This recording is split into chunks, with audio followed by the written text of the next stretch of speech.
I would not advise Sheldon to go and pay any money without counsel's advice. I mean, I think Claudette Joseph was very forward and pompous. What she had moved it? I mean, with just sending a letter to, she think that is a personal client or something that she's dealing with. So join us this Thursday from 10 a.m. to 2 p.m. right here on Vibes FM. Speak out unfiltered. Unfiltered. You can't afford to miss.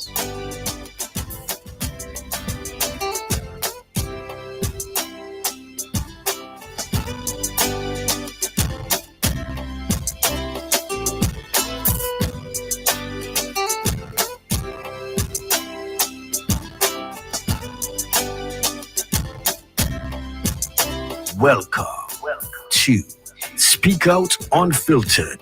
Father, we just thank you today, Lord. We thank you for your blessings upon Grenada, blessings, oh God, to all the listeners and all the contribution. We pray, Lord, that you're going to keep us in your lovely hand, with all of us, oh God, to enter into a new year. And I thank you for doing it today. In Jesus' precious name. Bringing the hot topics to you. Could we please be informed that there are no bad children, it's just bad parents. That is the reason that children is only bad parents. Bad parents. Working together. Well, the amount of transformation I see transforming around Clerical with long life, health, and strength, man. One. That's what you want now, right? Yes, because I'm looking forward for big things, as in Jamaica say, big things are going on for 2024. Connecting the dots. I want to encourage the one man to continue with his one-man men. Yes, exactly. Because it's the benefit of the country. What did he do for Karakou? All these things that you say, whenever they make statements, the recording is there. You know, we in the media, we have it. Working together. Yes, so I want to grade him pursuant to senior Cambridge, so to speak. I want to give him A+. Speak Out Unfiltered. It's always an opportunity that I look forward to when we can discuss and look at the issues that affect us together as a people. So, the budget was really a good budget. The government is doing a whole lot. They're doing for the people. They open the eyes of the people. This budget is the best budget I heard since after the revolution. I never heard a budget good like that, and it's for the people, a people budget you call that. I am very pleased with this government. Speak Out Unfiltered. The opinions and ideologies expressed on this program, Speak Out Unfiltered, it's the views of its rightful owners and not of Vibes FM 101.3. Speak Out Unfiltered. Every Thursday from 10 a.m. to 2 p.m. Unfiltered. And I mean it.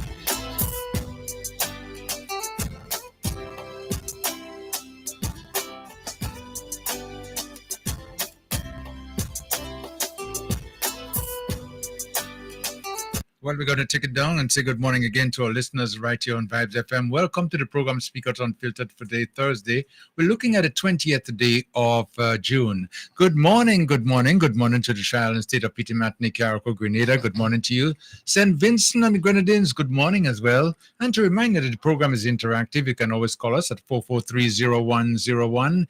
Again, 443-0101, 439-0101. And we also have two WhatsApp numbers. On our WhatsApp numbers, 403-0101, 403-0101, and 534-3097. 534-3097. Want to welcome our listeners, those of you on regular radio, wherever you are, locking down to the program, those of you on the internet. Good morning to you as well, or Facebook, good morning. And also those of you on YouTube as well, good morning to you. And I'll let you know again that the program is interactive and we're going to open up the lines as soon as we're ready for you. You just stay tuned. But first of all, in the studio with me, Koi, I want to say hi to you. Good morning. How are you doing? Tell me. I'm doing okay. Kind of feeling excited. You know, the excitement is rolling over from last night, in the sense that you know, I really really say I appreciate the fact that lots of people came out and wanted to engage on the issues. And I think for our democracy to thrive and survive in a time as this, we do have to be willing to engage each other, talk, speak about what is affecting us, speak about how we can understand more of what's happening, and not only just understand it, but of course see how it is applicable in our development going forward. And I must say, I look forward to this today's engagement, Mhm. discussing the issues. It's important that we do discussing and understanding it. Great. Well, as you very well know, on the program, as always, we get our topics out there. We're going to get to a few of them in a little while. But first of all, I have online already and with us, will be part of the program. As a matter of fact, let me move over and say good morning to Tobias Clement. Mr. Tobias Clement, good morning to you. How are you doing this morning? Hello, are you hearing me? Good morning. Okay, good. Morning. Okay, how are you? Morning to you, Mr. Mills, Kim the King. Good morning to Mr. Coy, is it? Yes. And good morning to Grenada Carriacou and Petit Martinique, and to all your listeners and viewers all over the world in the diaspora. Um, when you call, I answer that call. It is I'm glad to be here. Uh-huh. Almost got butterflies this morning because it's been a while since I've done this. But anyway, a lot of people called and probably wanting this, but I will acquiesce to your request, Kim the King. Thank you very much for having me, and let's hope that we have a wonderful, informative day. Was Thank you indeed. Well, thank you so much. As a matter of fact, I want to thank you so much for being part of the program this morning and for answering to the call to be with us because, as you very well know, I mean, you're one of us. You've been one of us, and you're still one of us. So there is no, we have not missed anything from you, Tobias, right? You know that, of course, right? Thank you very much for having me. Okay, great. Now, one of the reasons that I ask, and maybe I should ask you first before we go into the meat of the program this morning. What have you been up to? Since you've been out of the front, of politics. What you been up to? Tell me. Well, I have been, how should I say, I have been doing what I do. I have a regular day job. I'm also now very much involved in agriculture and the development of agriculture. And I'm in the process of expanding on the agricultural processes that I've already established a long time ago. Coming from Carriacou and Petit Martinique, we always keep close to the land. And so the land probably have kept me and kept me well, kept me out of trouble. When people ask about it, I say when God made man in the beginning, the first thing God did, he planted a garden and he put the man to take care of the garden. And so whether we are prophet, a priest, or a king, we must go back to the land. And it is what will keep us humble and keep us focused. And Yeah. so probably this is, like I said before, this is the first time probably in about 2 years that I'm sitting down to do something like this. And you sit back and you get with the word and you realize now that you can look from the outside and see a lot clearer. And so you can have perspective on certain issues because with that perspective comes with the experience that you had before. So yes, that is what I've been doing. Okay, well, I'm glad to know that you're involved in quite a number of the things that you grew up doing, and we are part of the child and state as well too. And but your voice has been a voice out there that people still want to hear. It means a lot to the listening public. You know that, right? Well, the truth about it is over the years and as part of my development, I mentioned a word the other day, and I remember the first time I heard that word, I was in class 3 in Hillsborough Government School. And that word was used to me by a teacher, Adelaide Mills, integrity. And I was raised with Mommy Sarah and with Daddy Edmond and with Mr. Blaze, and integrity was a big thing. And to speak and speak truth to power, regardless of what the consequences. That's what I have tried to do. And over the years, when I spoke out to the Grenadian people, Maybe I may not have to be right all the time, but at least you will know what is on my mind and what is brewing. Because sometimes you have to be slow to speak and you have to get all the facts before you lay it on the table. And you have to be objective enough to unlearn what you have learned and relearn again. Because this is what John Maxwell said: the illiterate of the 21st century will not be those who can't read and write, but those who refuse to unlearn what they have learned and relearn again. So it means, therefore, you're in the process of your development from the cradle to the grave. You must have an objective mind and objective thinking, and you're ready to change when it is necessary for you to change. Well, I'm glad that you went into details to explain to us there, which is very, very knowledgeable, and we want to thank you so much for that there. Now getting into what we are going to be discussing this morning, before we get into the discussion, you made some comments just maybe over a week or two ago, and that has been heating up the airwaves. And people listening to your comments are sometimes, disturbed to some extent, or maybe sometimes agree with you to some extent again, And it's been back and forth as to how you were able to make those comments, the reasons and everything like that, because everybody has different opinions. So before we move on, this is what has been stirring quite a bit in our media lately. Listen to it before we begin our discussion. This is you being interviewed. I think it was by GBN. I would not advise Sheldon to go and pay any money without counsel's advice. I mean, I think Claudette Joseph was very forward and pompous. Was she moved it? I mean, with just sending a letter to, she think that is a personal client or something that she's dealing with. If Sheldon Scott had just go into the sunset without saying a word, this would not have raised its ugly head today. But again, you live and you learn. And if that is retribution, then we just, are we now beginning to go down a slippery slope? It means therefore, and I'm saying that without apology, that each and every one of us that are in government, if we have not yet done so, we must tread carefully, because if now every other government comes now and retribution have to follow, some of us might take a jail. Former opposition leader Tobias Clement told MTV News that former government senator Sheldon Scott should immediately seek legal advice after being ordered by the Office of the Attorney General to repay over 100,000 EC dollars for a then government issued cell phone bill.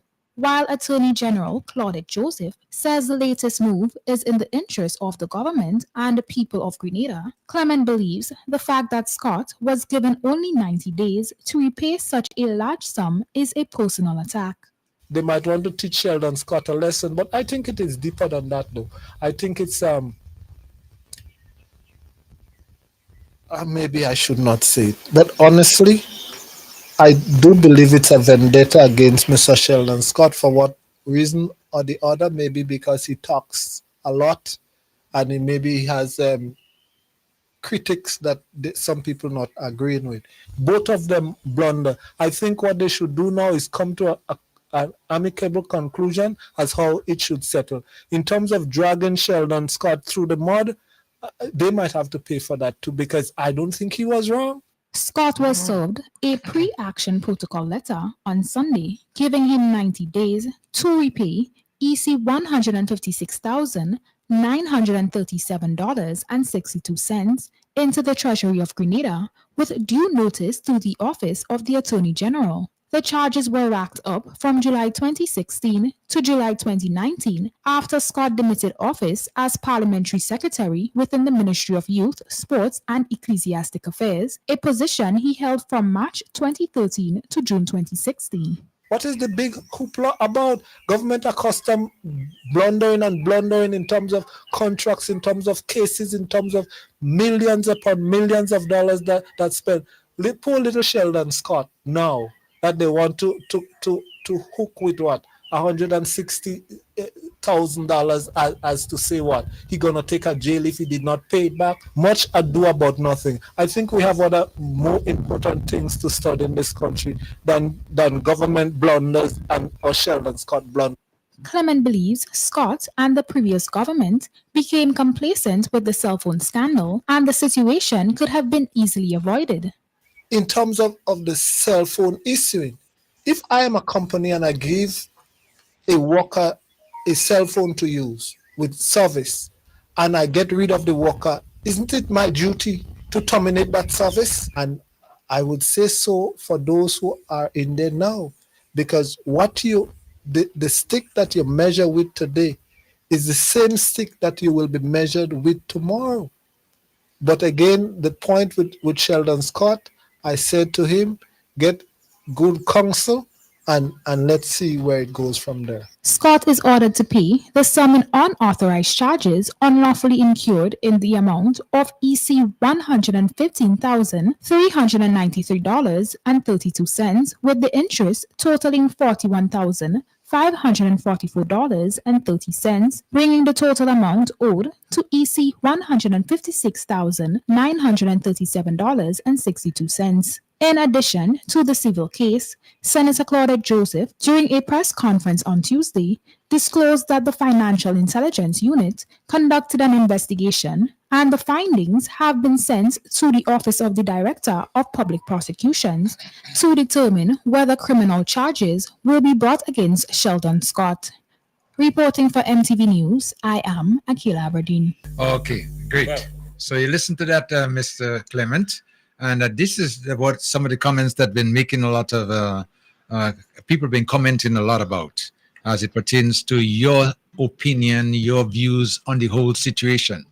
Now, in the beginning, one of the things that you said that you believe that Mr. Scott should get some legal advice, as it pertains to what is being, what he's going through at this time. Could you just, make a little comment on that, why? Yeah, I will comment on that because here we are that the Minister of Legal Affairs and Attorney General sent Mr. Scott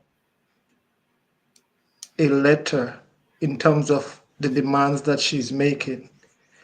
And I say, even if you go to a court of law and you're convicted of a criminal offense, which Sheldon is not convicted of a criminal offense, I think overuse of data or use of data under whatever circumstances is not a criminal offense. But if you go to court and the court has judgment on you, the judge will want to find out the affordability of you paying back such, in that they might want to find out what is your income, what is your worth, how much you could afford to pay, if there is a payment plan that you might be able to work with. But just as an ordinary citizen, giving Sheldon Scott 90 days to pay back $156,000 plus dollars, which means you talk about what? Maybe you could say over $50,000 a month. How many of us Grenadians can come up with that sum? If this matter goes to court and the judge have to make a judgment of a settlement, and it is that Sheldon would have to pay, I do not believe that he would have to pay $156,000 in 90 days. But and so from that point of view, I would make that statement. And I made the statement too that Sheldon should not pay from the point of view of the circumstances under which Sheldon Scott had the phone. And maybe I will give you a chance and I'll continue from where when you lead me so too. Okay, Can well, can I? okay. You wanna say something? Yes. Good Okay, morning. let you know to Mr. Clement that Koi is also with me in the studio. I guess you must be seeing him on the screen. Yes, I am. Okay, before we go for the Koi wants to just, but I have some more questions for you. Koi, what you were saying? Yes, good morning. I am. Good morning, Mr. Clement, and nice to see you again after all this while. But I'm listening to you here, and I'm hearing you speaking about sentencing and judgment and so on. But before we go reach that stage, before we reach that stage, we have to agree on something. Now, Sheldon Scott admitted that he did wrong. That is the first part. He admitted that he did wrong. Yeah, and I would stick a pin there too, and I would tell you the conditions under which Sheldon Scott. You know, you could make a statement of fact, but you could make it under duress. ah, so And but Well, with well, the advice of counsel, you would not have made such a statement. And I do believe we'll get to that point. I do believe when Sheldon Scott made that statement, he was maybe almost forced to do so under duress? duress without counsel's advice. mm, And let me back it up. No, no, no, no. I would probably I should just lay the whole thing on the table, Mr. Mills. Let me lay the whole thing on the table. go ahead. Yes. Election was in February of 2013. And after the election, I look at the operations of the government and the constituency offices. And I think that I said, oh my goodness, that is how we operated. Like, for instance, when we took office in 2013 in February, for the constituency offices, the government would give you $1,500 to cover the whole expense of the office with rent and everything like that. My office rent was $1,000, and I have $500 left to pay the electricity, the light, the worker, everything. And so from February to maybe June, July, I would spend an average almost $3,000 on the constituency office, and I was given $1,500. And so the thing was up that that cannot work. Come with that now, your cell phone bill would have been astronomical. Government met with maybe the cell phone companies to find out which is the better deal that they could get so that the ministers, maybe all branches of government could have cell phone at a discount rate or so. So it was probably around June or so that the cell phone was acquired from Digicel, and maybe a certain mass contract was made with Digicel as to the use of cell phones. Now, when I was called to the Ministry of Works to collect a cell phone, so I asked the question about the cell phone. The government was going to pay the bill, this was that. They have a special arrangement with Digicel. The only thing that I had to do was to sign that I collected the cell phone. I asked the lady about the protocol in terms of use. You know, they gave people a cell phone and never established any protocol as to the use of the cell phone. When, how, why, and and so people just sign and collect the cell phone. So I did not sign a contract with government for the use of the cell phone. I did not sign a contract with Digicel for the use of the cell phone. And mind you, it was not, we're talking about probably hundreds of cell phones. So all the MPs and parliamentarians, whatever, everybody got the cell phone.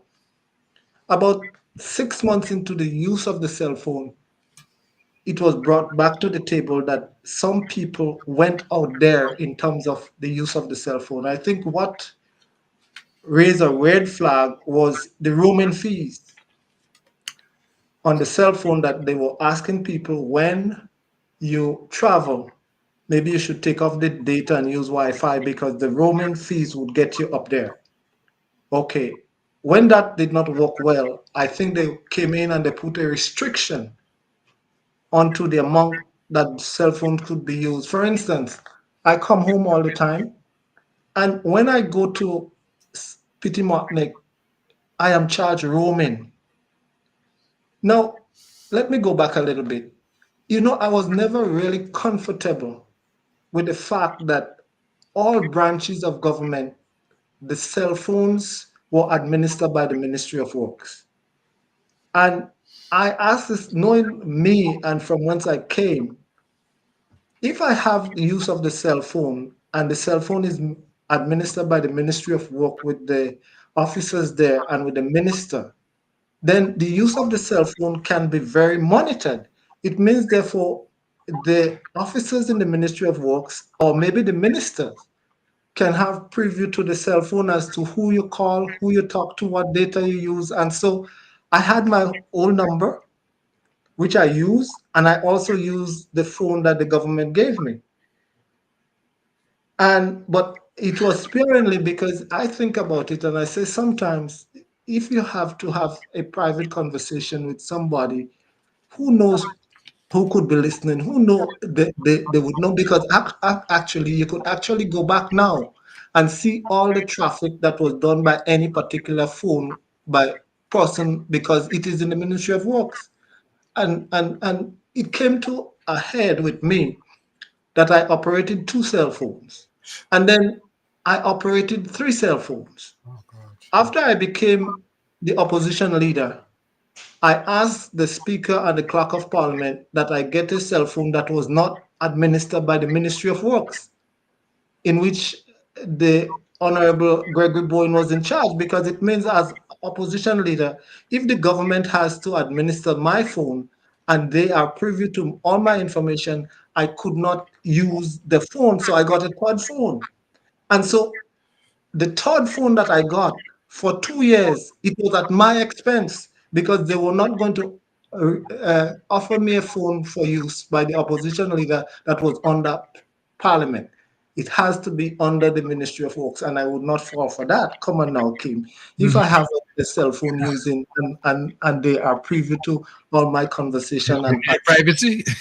yeah, that is what it is. So I paid for my opposition leader phone for 2 years for myself because they would not give me the courtesy of having a phone outside that of the Ministry of Works.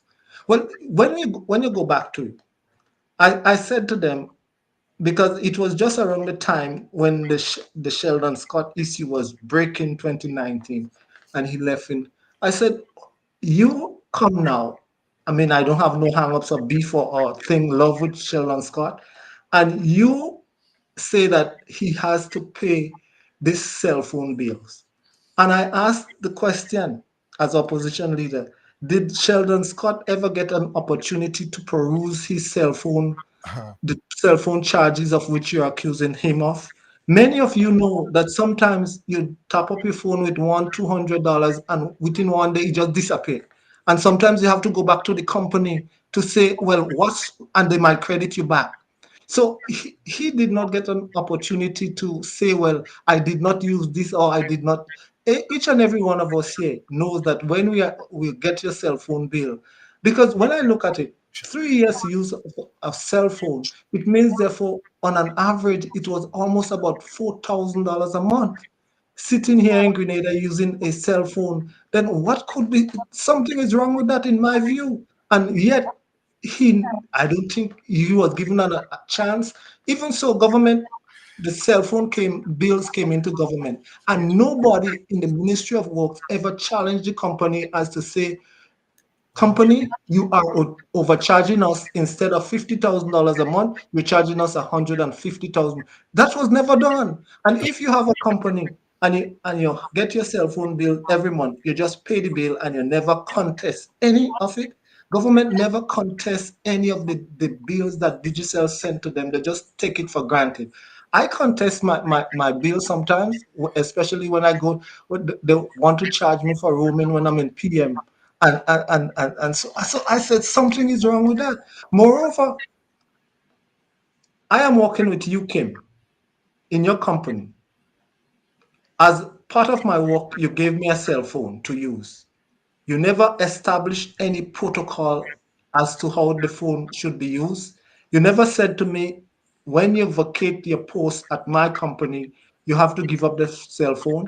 You never call the company and say to the company, please disconnect that service because it's no longer in use by us. So I say the thing about it, while Sheldon probably, I do not know where his mind was to go with the people's cell phone, but at the same time, too, I understood that he brought back the cell phone to the cabinet secretary and they told him to keep it. But under that circumstances, The man never signed a contract with government. He never signed a contract with the company of the cell phone. The government never asked the company to cease that service of use. They never asked Sheldon to bring in this cell phone, but you wait until 3 years after. Something is wrong with that. It means, therefore, yes, Sheldon will be at fault, but I also believe from the bottom of my heart that the government is also at fault. Okay. Okay, let me stop you there for a second Yes, now, yes. because you went to, you says when you got your cell phone and signed for the cell phone, was there any agreement? I want to reiterate that. Do you have any arrangements there as to limited use, or when you finish using it, you have to bring it back, or anything of the nature? There was no agreement, neither verbally or signed, because I asked some critical question as to who my cell phone bill will be going to and who's seen it, and it's almost like. But what you have to understand, this was the first time government was making that arrangement, so Okay. you have some hidden issues there that they did not know about. Now it would be different because you learn as you go, but they did not explain any protocol as to follow. They did not give us any contract to sign. They did not tell us how, when, why. You were just given a cell phone. You were just given a cell phone. And you didn't have like a cap or a limit or anything of the There nature? was no cap, no limit or anything. I think afterwards, the government themselves imposed a cap on the cell phone. Let me give you a story. And sometimes this is why sometimes I get so upset. A certain minister, foreign minister, traveled. He had a foreign minister conference in Brazil. Well, all the Caribbean foreign ministers joined and they went to Brazil. And when the man came back, he called me because probably, I don't know, I speak truth to power. He said, Toby, do you know, when I get to Brazil, I could not call home because my phone was so restricted. There was no roaming on my phone. He had to borrow the Haitian minister's cell phone to call his family and to call the government at home. Moreover, he said to me, Toby, I was so embarrassed. When we boarded the plane to come back, maybe to Panama from Brazil, he said that they were all sitting in the departure lounge for diplomats, whatever. All the other ministers were called because they were in first class and they were seated, you get first class treatment. He said, Toby, I had to pass them in first class and go down to the back of the plane and sit in. And he said, I was so, can you imagine how restricted we are? I said, that is such a shame. If you're a government minister and you have to have those restrictions on the government ministers, some of them, if you had to travel first class, you'd have to pay for your own first class upgrade. And if you have to use your cell phone, you had to maybe buy a chip or someplace where you go because that was some of the arrangement. But we let some stuff happen that we just let pass and let slide. This is why I said Sheldon thing is just chicken feed. That is just the drop of the bucket. I remember I was on my way to Canada in 2016, and a certain CEO of one of the government statutory body.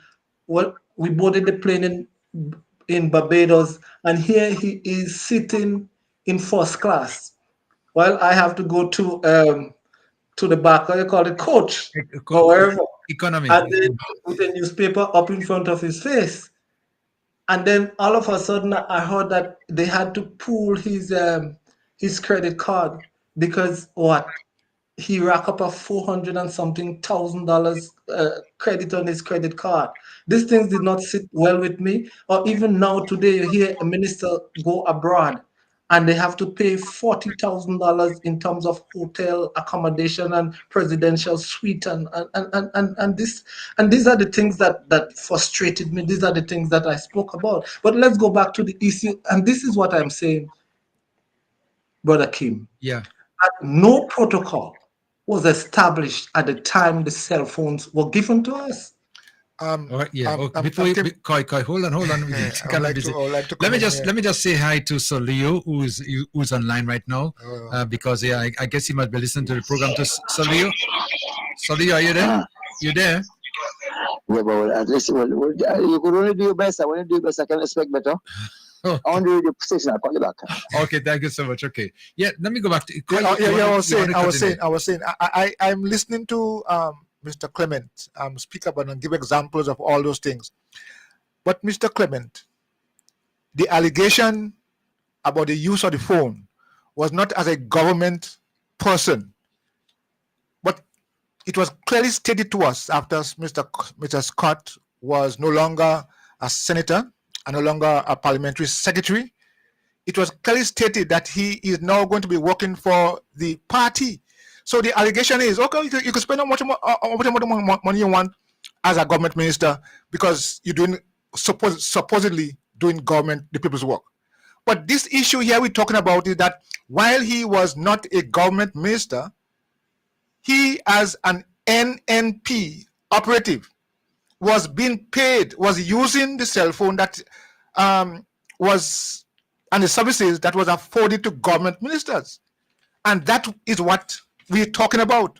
But my question to you is, while he was using the cell phone as whosoever he is or whosoever he was, who allowed him to use it? If you have a company and I am working with you and you give me a cell phone, when I am through with working with you, wouldn't you cut off that service? That is the first thing. I am not saying Sheldon is right. Hold on. I Yes, am saying yes. that government had a duty. If listen to me, Which and government again? this must be clear. Which If government? you're working with any company NP, yes. and they issue a cell phone or they give you a computer with an email, you could bet your bottom dollar that they are privy to all your information because this comes to the company. I mean, I'm sitting here now and this is my personal laptop. But if I am working on a company laptop, the CEO, the IT person could stay any part of the world and log in onto my computer to see what I'm looking at. They could cut off my phone anytime. Government had a responsibility. The accountable officers in the Ministry of Works had a duty and a responsibility to be reviewing all the cell phones and to see which one should be cut off and which one should be current. And they did not do that. They did not do it. Sheldon had a responsibility also to bring back his phone. So I am saying both of them are at fault. But now it means therefore that Sheldon now should pay the bill, and this would be an example. And why am I saying this? Yeah. Look at the amount of things that happened over the years, and this is why I said Sheldon thing is just small potatoes. Over the years, we have lost millions of dollars, millions. I ain't talking about a million or one, two, $3 million. It just how we do business with government in terms of what we let slide and what we do not let slide. And if we continue down that road, you see, and the thing about it, I think I could remember when the issue came up, the prime minister then went on to say it was not Sheldon alone. It was not, there were other people too that probably misused the cell phones when they should have brought it back and did not and misuse it. But how is it that you're not hearing those people name mentioned?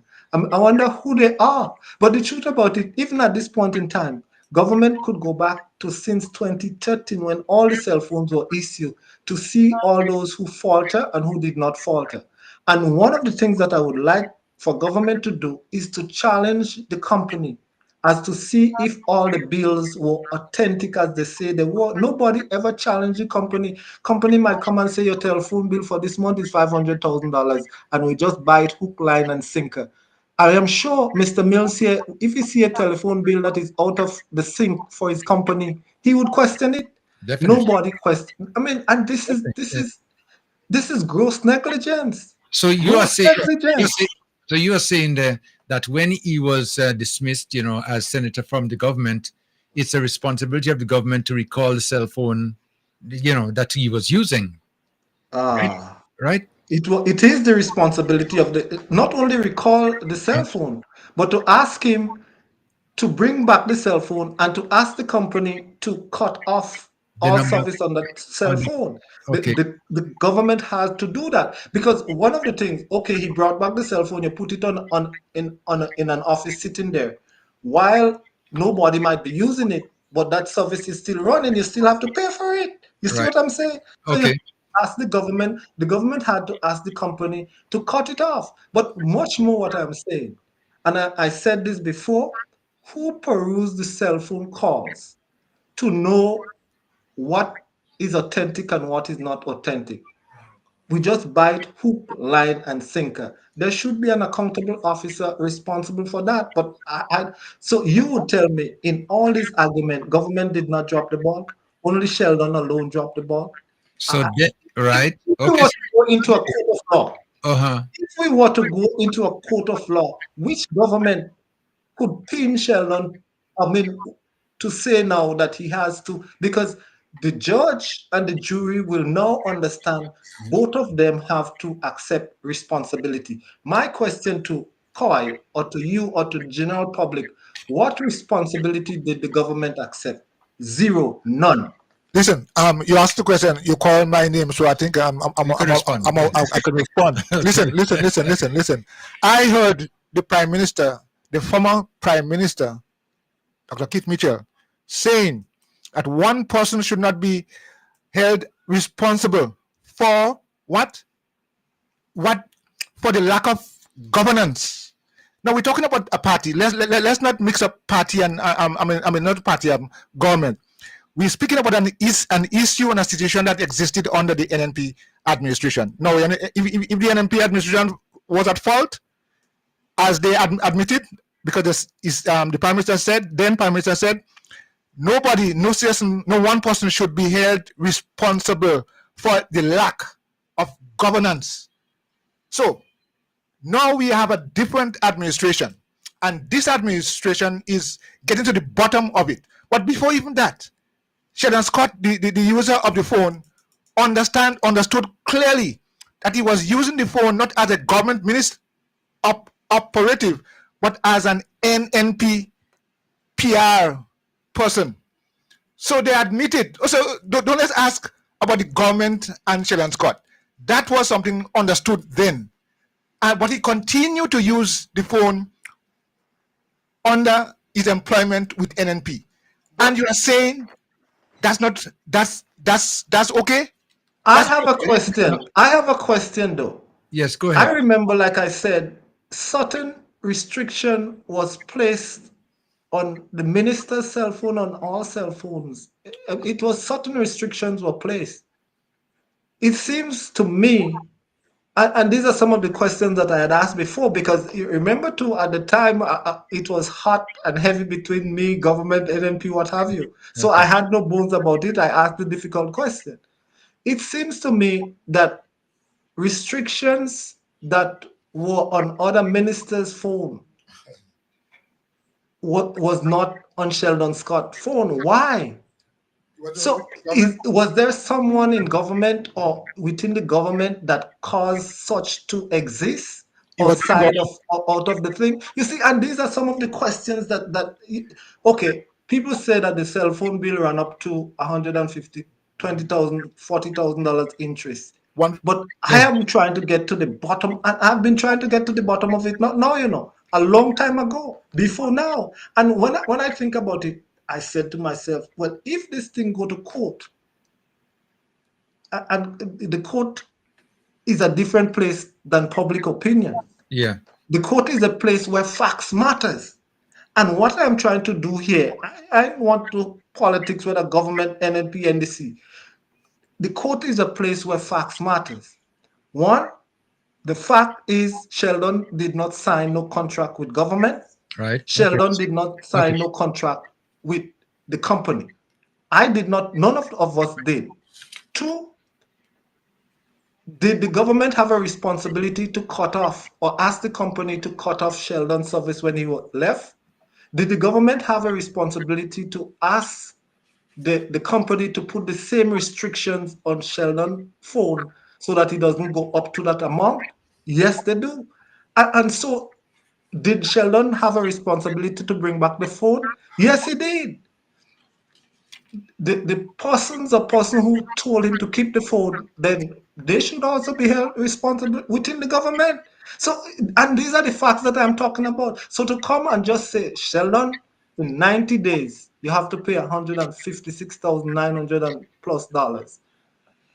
I don't know if that, what I said to Sheldon, take it to court and let the court administer justice to you, not a political operative or a minister that just figured that she could sit and write a letter and demand of you.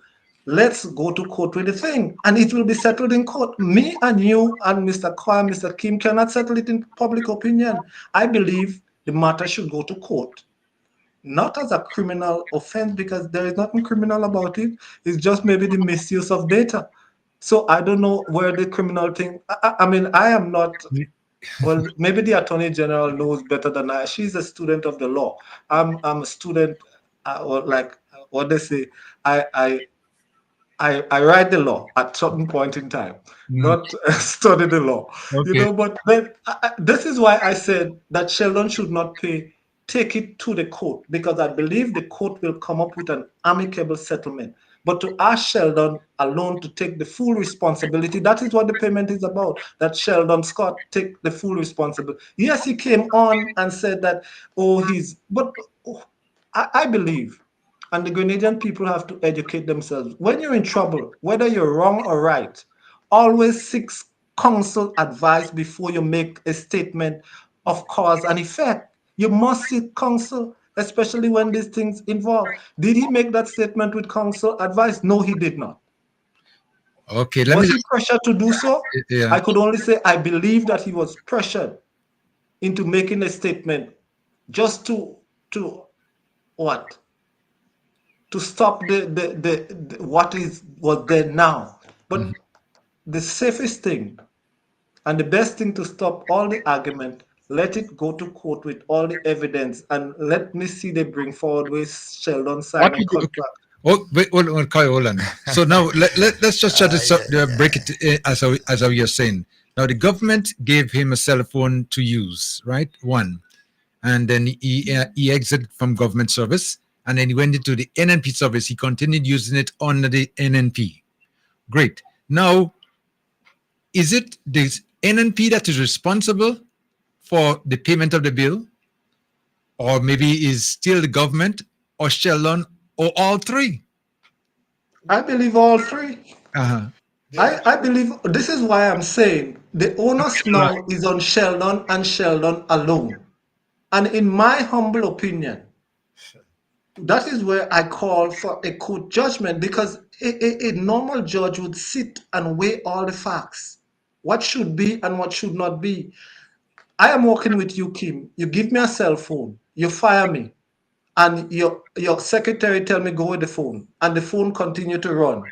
After 3 years, you call me now and tell me I continue to use the phone, and I should pay the bill. But it was your company that should have cut off that service. That is what I'm. So my question is: Oh, the accountable officers in the Ministry of Works that are responsible for the use or misuse of the cell phone, were they asleep at the wheel? Okay. Mhm. Were they asleep at the wheel? I also blame Sheldon, because I say, you see, and this comes back to our initial statement: integrity, integrity, integrity in public life.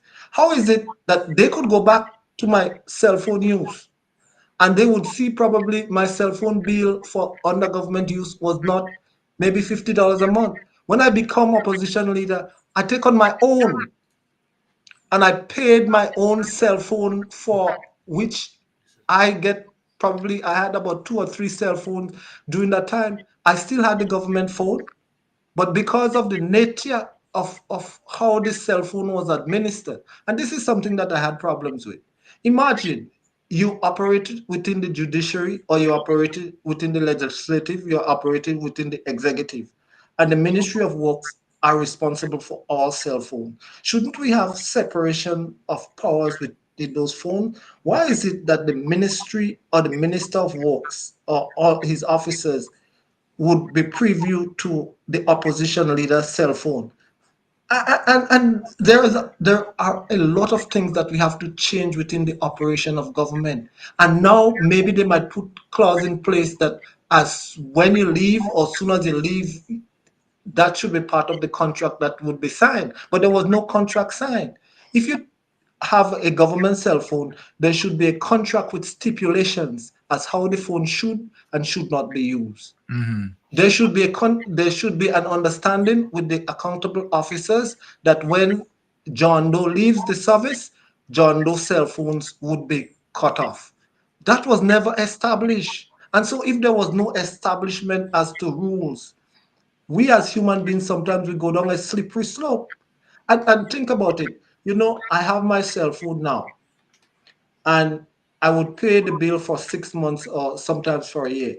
Because after using government cell phone for maybe 9, 10 years, some people forget that they have to pay a bill. You just use as you go. And so Forget. Yeah, no. They forget. You could forget because your bill's been paid. But where's the every? know what I know that I'm no longer on this, so I forget that No, he's speaking of being in government, and being there for X amount of time. if you're accustomed not doing something for 10 years and all of a sudden you have to come on, that is just simple this the way the things work.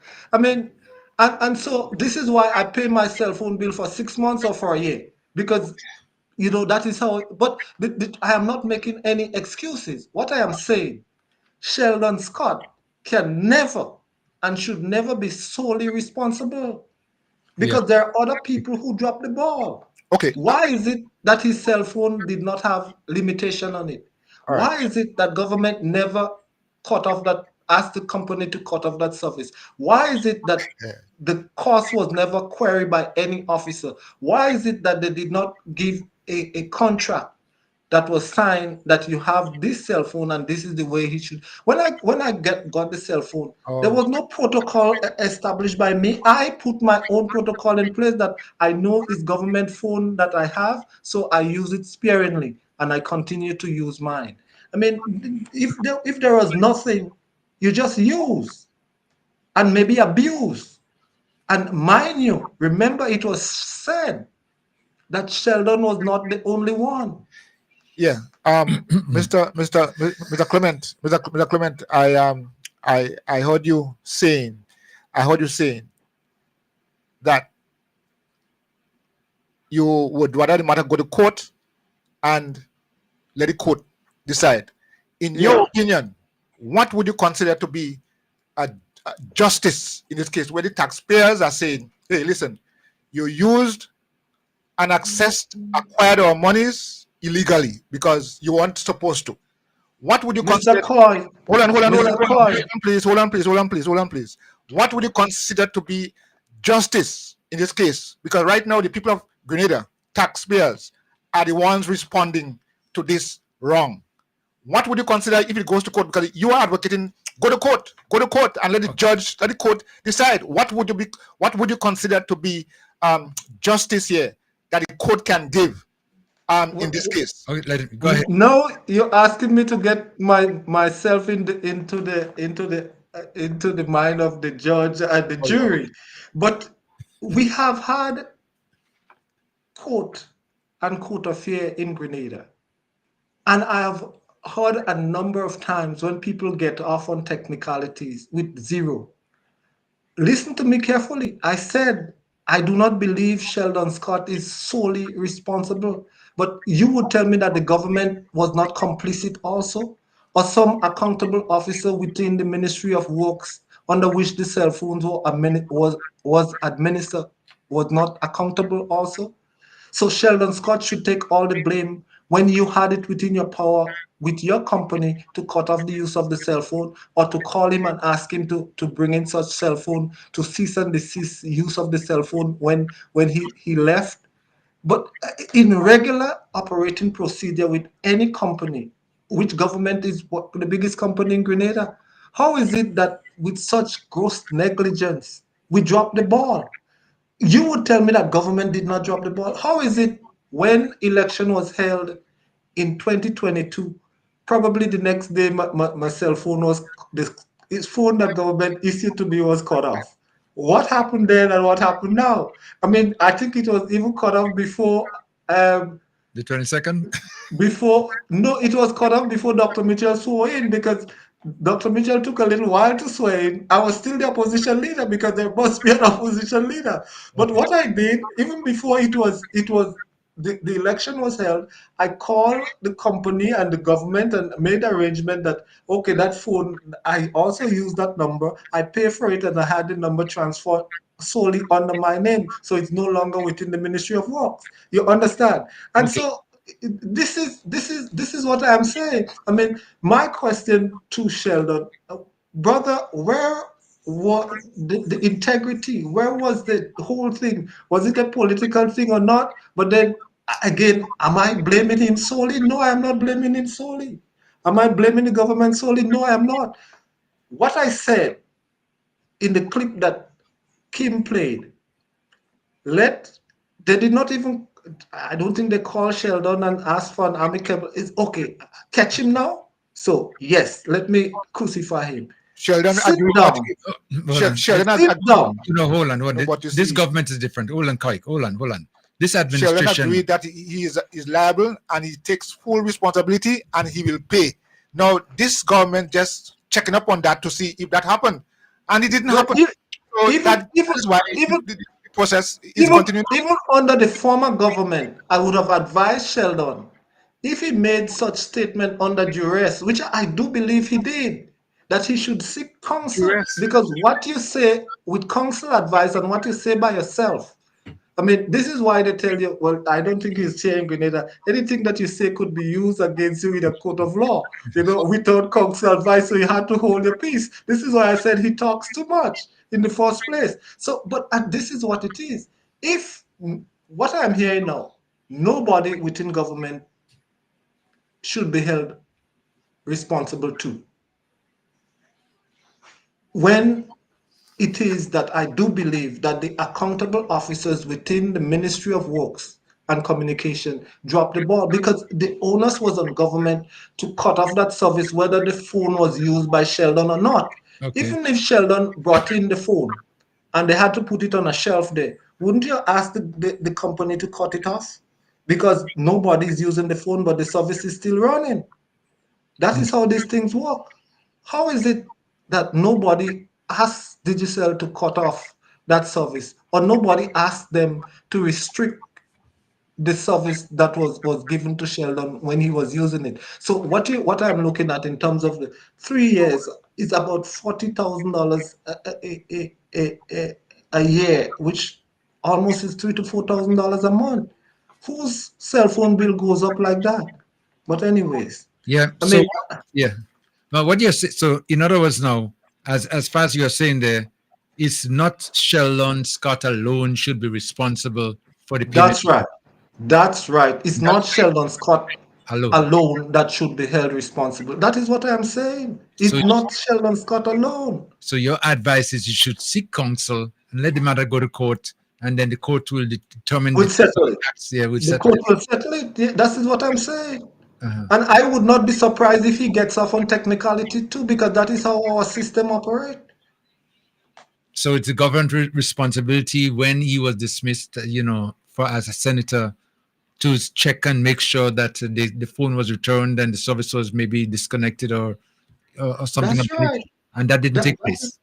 that did not take place. And not only that, government issue a service and they did not let you sign any contract. No contract was signed, not with the government or with the company. And this is what it is. If we have to operate with transparency, accountability, and good governance, it means the structures must be put in place. The structures must be put in place so that when you have to hold somebody responsible, you have black and white to look at. There is no black and white to look at. The only thing that we have to look at is Sheldon under duress making a confession as to say he did that and this and that. I'm not saying that he's wrong or he's right. But I am saying that it is not Sheldon Scott's fault alone. It is not. It cannot be. I So mean, the question is asked how I did not get myself wind up in that. is because you have to operate smarter than that. How is it that I use my own cell phone when I was opposition leader and not the one that was issued by government? I had to be dodging because why? The cell phones were administered by the Ministry of Communication and Work, which is it had to be come on now. And this is what I'm saying. There's so many fingers to point. But you Mhm. see, Kim, Yeah. a lot of the time, what we see as public opinion, when you go to in front of the court and the facts are laid out, it's a whole different ballgame. It's a whole. I am not going on public opinion because I know some people are very upset that I said that children should not pay go to court. But where can you get justice? Because I do not want to go on emotions, as which I believe the Attorney General say and think that okay, give him 90 days to pay $156,000. Oh come on! Even if he agrees to pay, I do not believe. I don't know if Mr. Coy could pay within 90 days $156,000 under any circumstances. The judge would ask, what is your salary? Where you working? Can you afford it? How much can you and pay it over time? And if he has to be paid and it has to be paid over time, and I made that point, 90 days, 90 days? Come on. You should get 2 years. You think? You think? Let the judge decide. But let me say this. The whole 1 second there.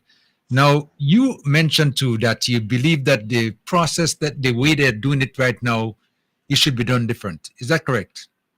This is what I said. Yeah. Let there be paperwork, let there be documentation, let there be protocol as to how people that are involved in government service, how it is handled.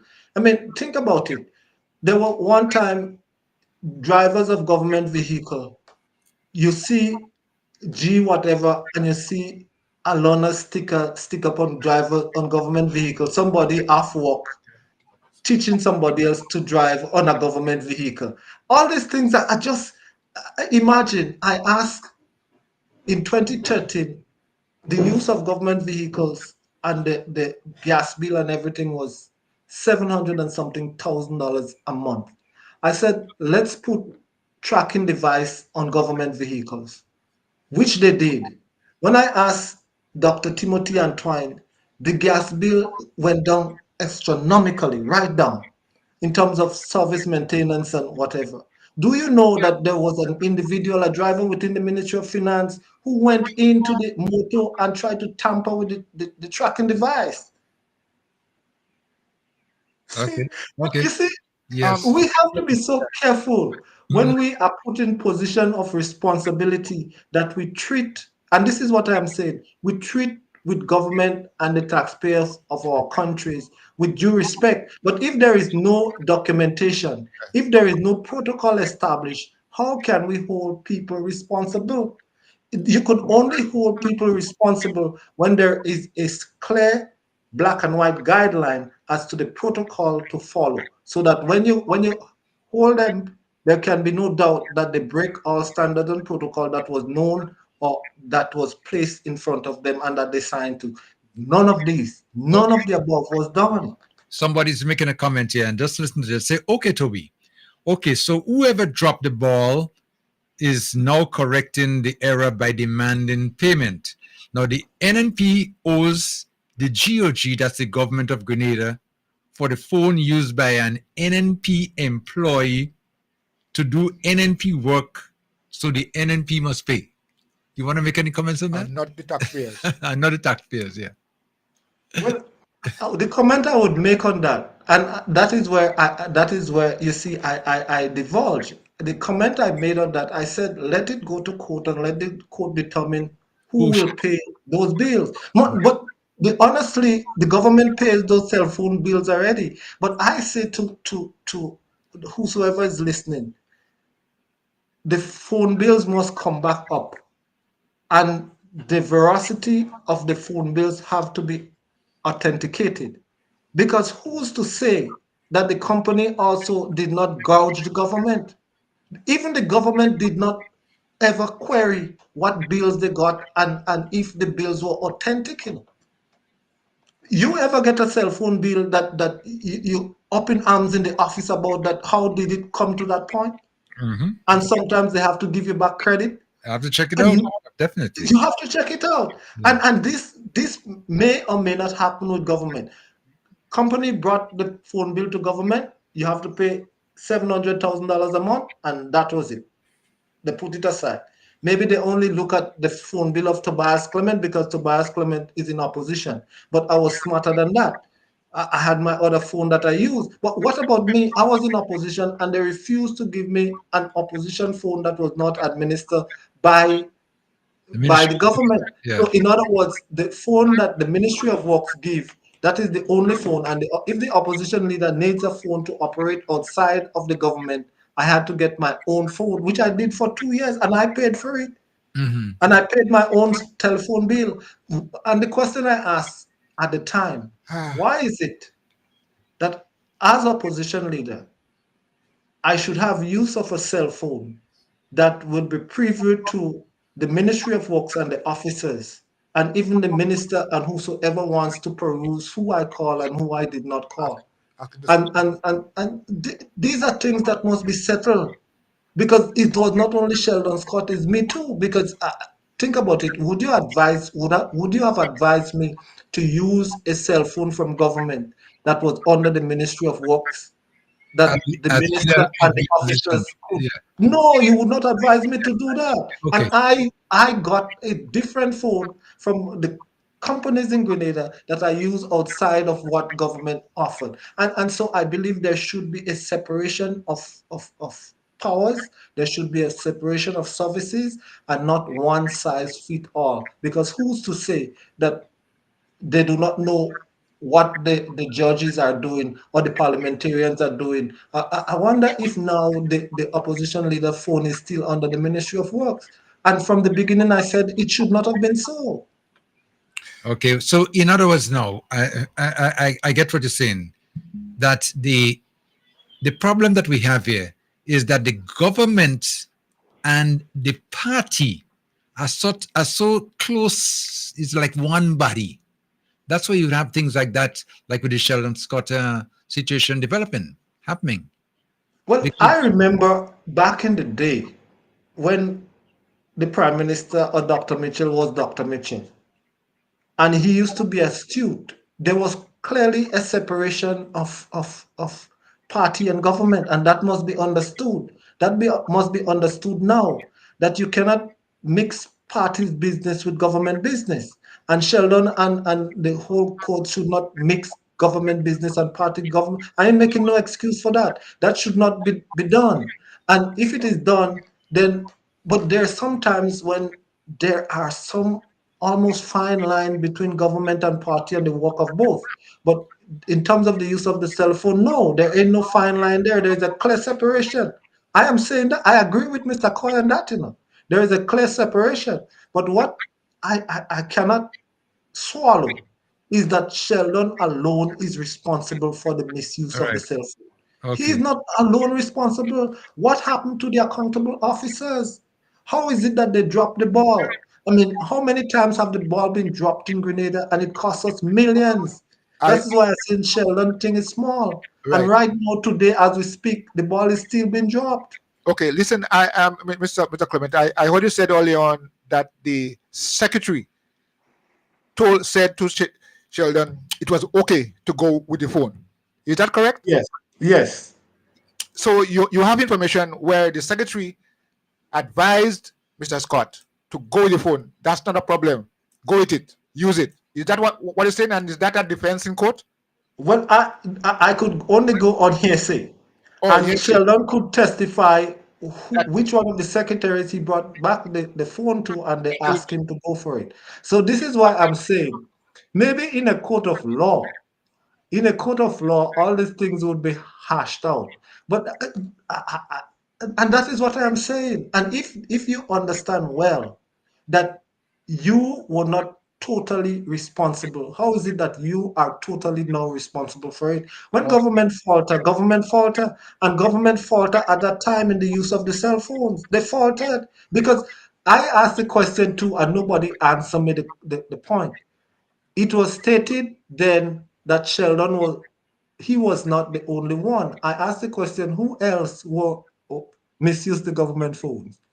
Who else? Aren't you curious to know and where they are now and what was the deal? I am curious to know that. I am curious to know how is it that that kind of service was wrapped up when a restriction was placed on the phones in terms of service. Why was there exceptions? It was good for some, but it was not good for the other. Was it there's a lot of questions that need to be answered. And so the lady said that the FIU did that thing and they did that thing. But again, the FIU is not a court of law.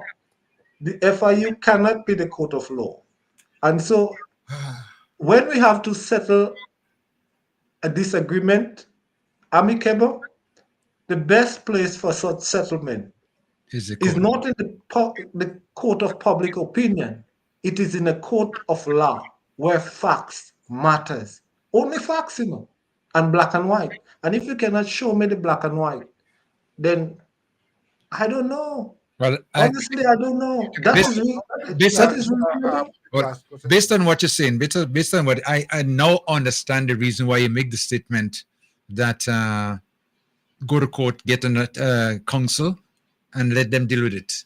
Because it's like you say, three sides of the story I'm looking at. I'm seeing the government responsibility. I'm seeing the NNP responsibility. That's the party who employed him, and I see Sheldon again responsibility of maybe misusing the privilege he was given. So I guess, like you're saying, attorney, get counsel, and go to court, and let them decide what should take place.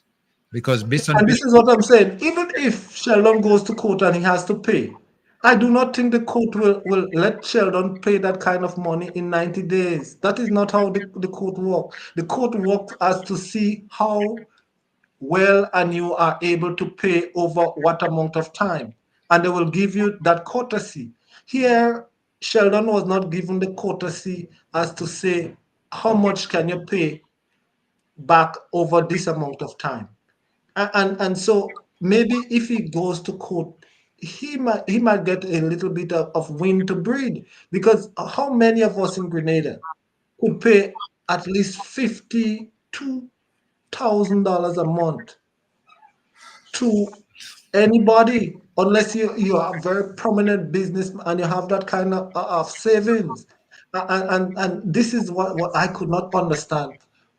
Well, maybe I do understand why it is that they did not say, well, okay, Sheldon, this issue is hanging, and this, maybe if they go down that road, he might have taken full responsibility, because poor guy, maybe he didn't even have counsel. But if you have counsel and you see so many loopholes, there were a lot of loopholes. yeah, And if what you say now, Sheldon Scott should be held solely responsible.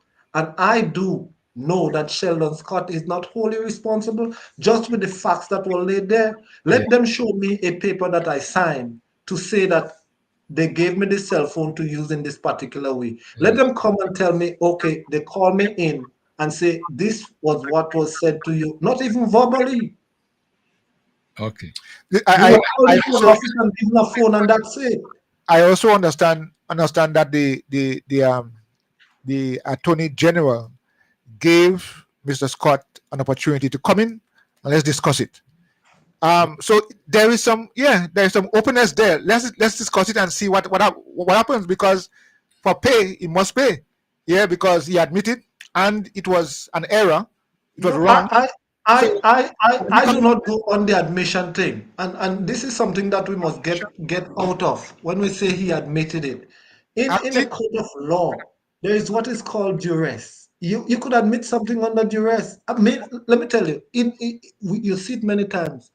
Under duress, men would confess to crime and murder that they have committed, and they never committed because the pressure that was put on them. And we see things like that turn back all the time. Statement under duress cannot fly in a court of law. If they hold your feet to the fire, man, you would say you kill your mother and you never even come close to doing that. And I believe and I know Sheldon's feet was held to the fire. And so he had to come and make a statement without counsel. Anytime you do anything, Mr. Call, whether it is good or bad or whether and there is legal ramification, I say to you, seek counsel. Okay. All Seek right. counsel before any statement comes out of your mouth. I think I have a clip here. I hope I have the right one, where the leader of the opposition is blaming each and everybody and not the taxpayers. Let me see if this is the right one. Let me make this point. It's very unfortunate that we have a massive problem. And all we're talking about one individual. It's extremely unfortunate. There are a lot of culprits in this game. Oh, And I don't know that it's fair to single out one culprit. So the individuals at fault, the government is at fault, the service provider is at fault. So all of us must make some sacrifices to correct what has happened. The taxpayers must not bear the brunt of our lack of governance. Lack of governance. Okay, that's what is the Yeah. Lack okay. of governance. Admitting to lack you of should have played that clip first. That clip should have played first. Well, And this is the point I am making. So why it is that with the $156,000 is only Sheldon Scott? I mean, what the former prime minister said is not gospel, but he said the service provider is also at fault. Maybe they had asked the service provider to cut off the service, which they never did. Sometimes that happened, you know. If that happened, there goes the neighborhood. Maybe the service provider should have put restrictions on Sheldon phone, which they never did. Maybe the accountable officers should have called the service provider to cut off the service, which they never did. So I do not know Kim, but I am seeing that Sheldon is not solely responsible. but he is responsible. No, oh, no, He's no, not no, only. no. But and that's where the investigation leads, because this wasn't just put out of a hat, you know. But if Investigation. there has to be a settlement, the settlement must be in court. Well, it can be done out of court too. But the But point, then that's why he was asked to come in and let's talk about it. Yeah, but He's given 7 days to come in and let's talk about it and see where we can go from here. But it can be done out of court, but then Sheldon would also have to have counsel. They could go into course, yes. arbitration and so Of course, forth. yes. But I don't know if that was, you said that it was afforded to him. It did not. The lady did not say that in a press conference. You mean the attorney general? Yeah, she did not say that in a press conference. She said did not mention. 7 days. Hold on. 7 days were given, and to come in and let's see what kind of arrangement can we make. But also 90 days Yes, repayment plan. Yeah. So as he's saying there, in that $50,000 amount approximately there is not something that's visible for anybody to be paying, you know. Let's begin a conversation to see how we can solve this problem.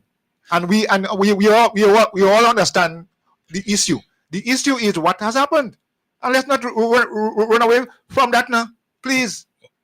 Let me go back to you, Mr. Clement.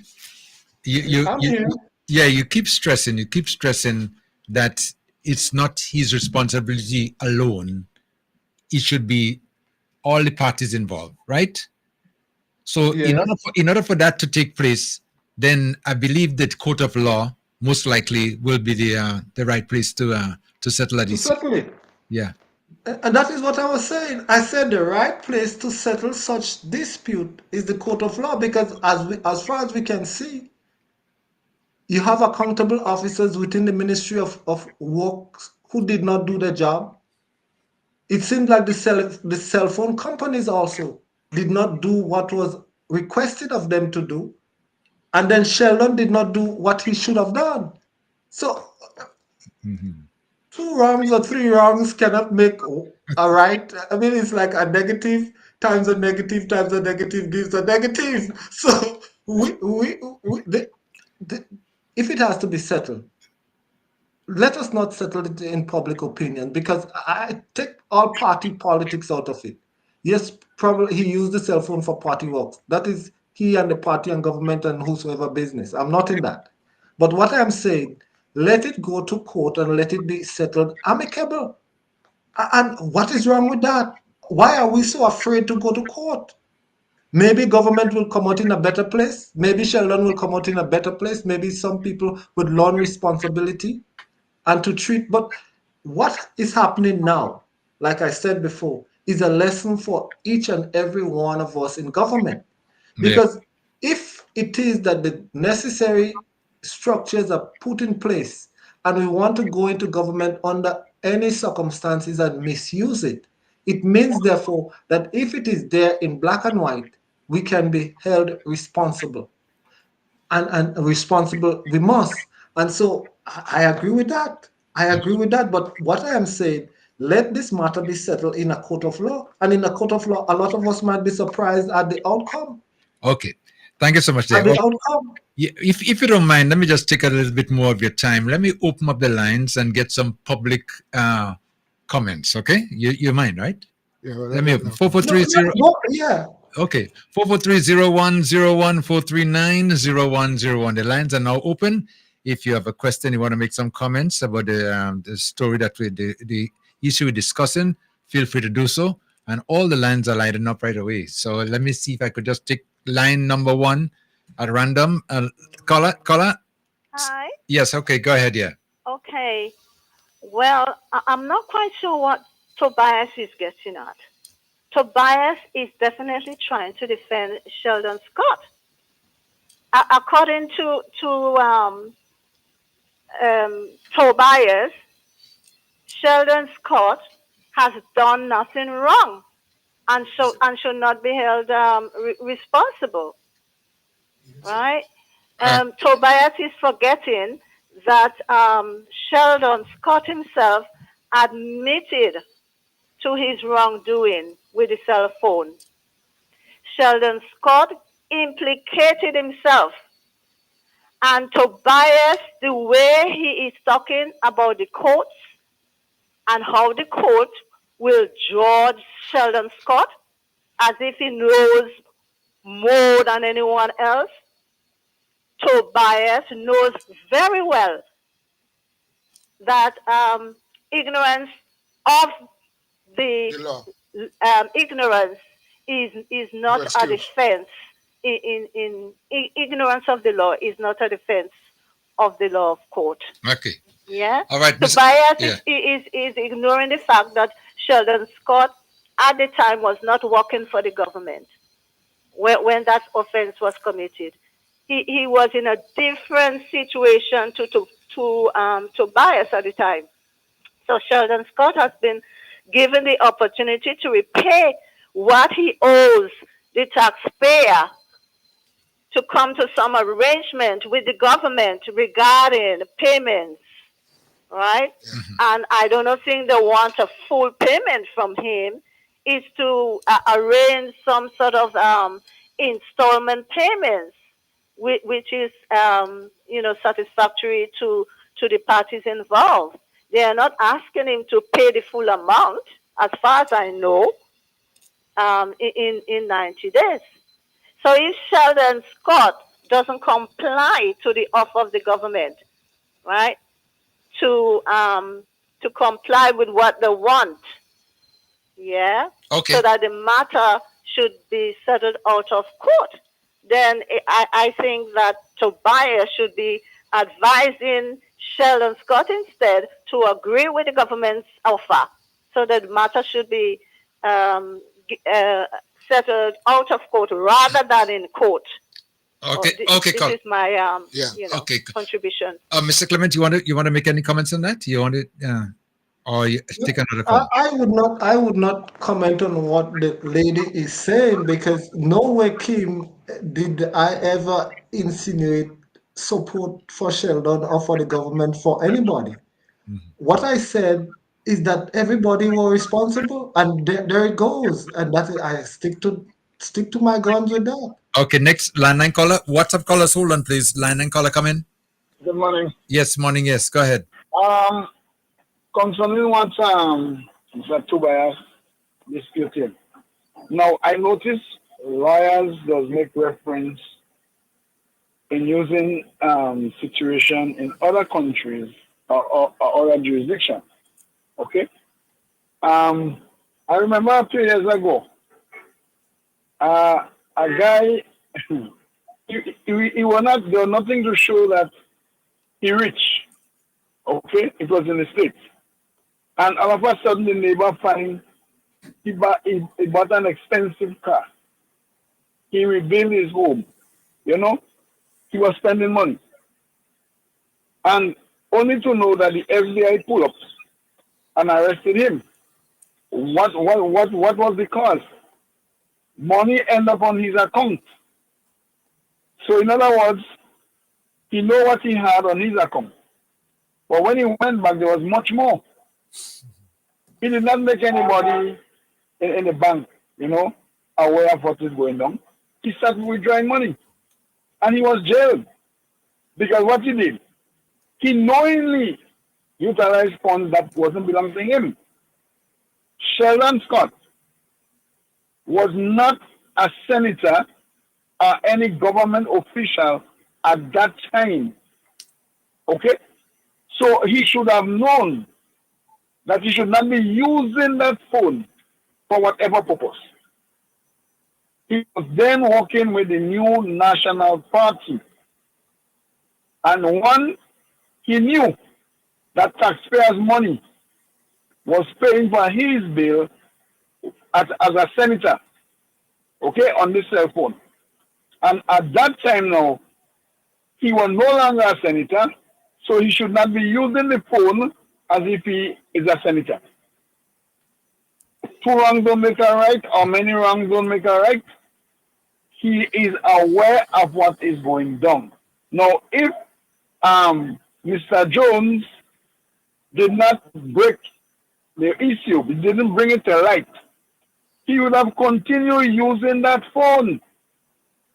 And Dr. Mitchell know that, and he show how these governments and them operate. Now, because I for you, I could do things and get away with it. But if I'm not for you, there have been problems. I think, and to Mr. Tobias, I don't like disrespect. I don't like when people are being disrespected.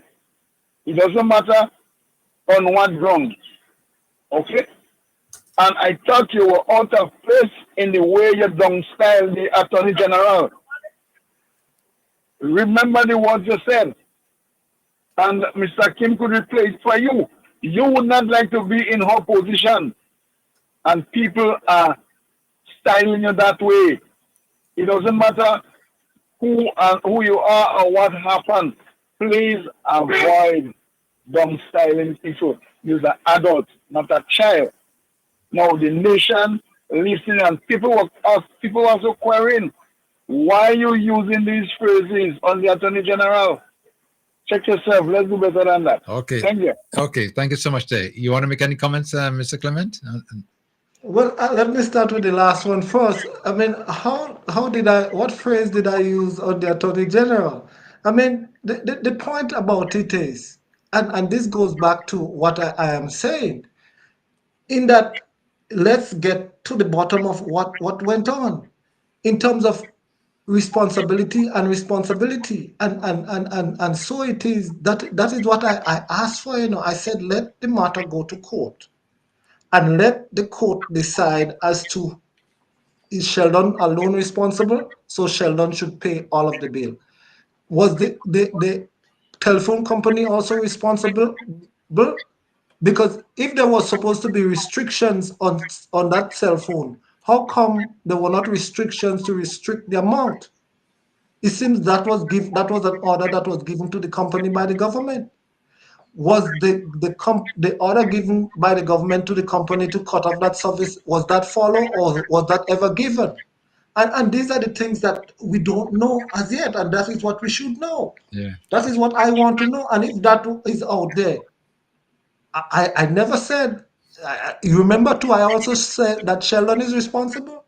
All three parties are the government, the company, and Scott is responsible. Vibes FM, Nicola? What I am saying is that now Scott alone should take all the responsibility. Okay, So he's also responsible for government negligence. He's also responsible for the company's negligence. Caller, hold a second. Okay. Caller, come on now. Hello. Yes, go ahead. You're on now. Yes, this matter is a very controversial one. And one has to bear into mind. Don't take side for any party or individual. The Yeah. fact is, permission for continued usage was given by one, was it government?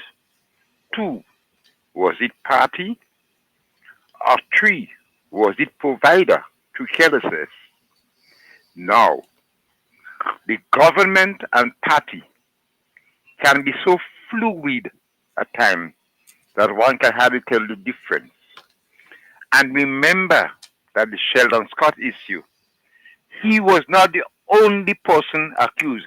It seems to me there were scores of people who, out of government service, still had government phones in their hand. In fact, I remember clearly that a parliamentarian from St. Patrick's, who was no longer a parliamentarian, still had the phone using, and that came up in the news. I never knew whether he was made to pay or not. The fact is, proof had to be given that Sheldon Scott knew he was committing fraud. The fact is too, who are the public servants to be sanctioned for the negligence or their cooperation in the process? As a matter of fact, the whole sum of money, I don't think any court of law would assign Sheldon Scott alone to be paid. Lots of people are involved in the corruption or the gross neglect. Thank you. Okay, thank you so much there, caller. Mr. Clement? Well, and Kim, this is the argument that I've been making since morning. Yeah. This is the argument that I've been making since morning. I am not taking government side. I am not taking Sheldon Scott side. I am not taking the provider side. But what I am seeing is get to the bottom of it and let the responsibility be shared. And as towards where we end up with that, this is why I made the statement that it should be settled in a court of law. And if it is settled in a court of law, I am sure the judge or the jury will be amicable to say, well, the man alone is not responsible. A government should hold some accountable officer should hold some responsibility, or the company should also hold some responsibility. But to say, yes, he misused the phone, he did misuse the phone. But was he totally responsible for the misuse of the phone? Question. I don't think. Let me take another call. Hold on. Following what's happening in the chat. Yeah. Hello? Yeah, hello. So Leo. KDK. Yeah. Sorry, I'm disappointed and too surprised. I heard that Mr.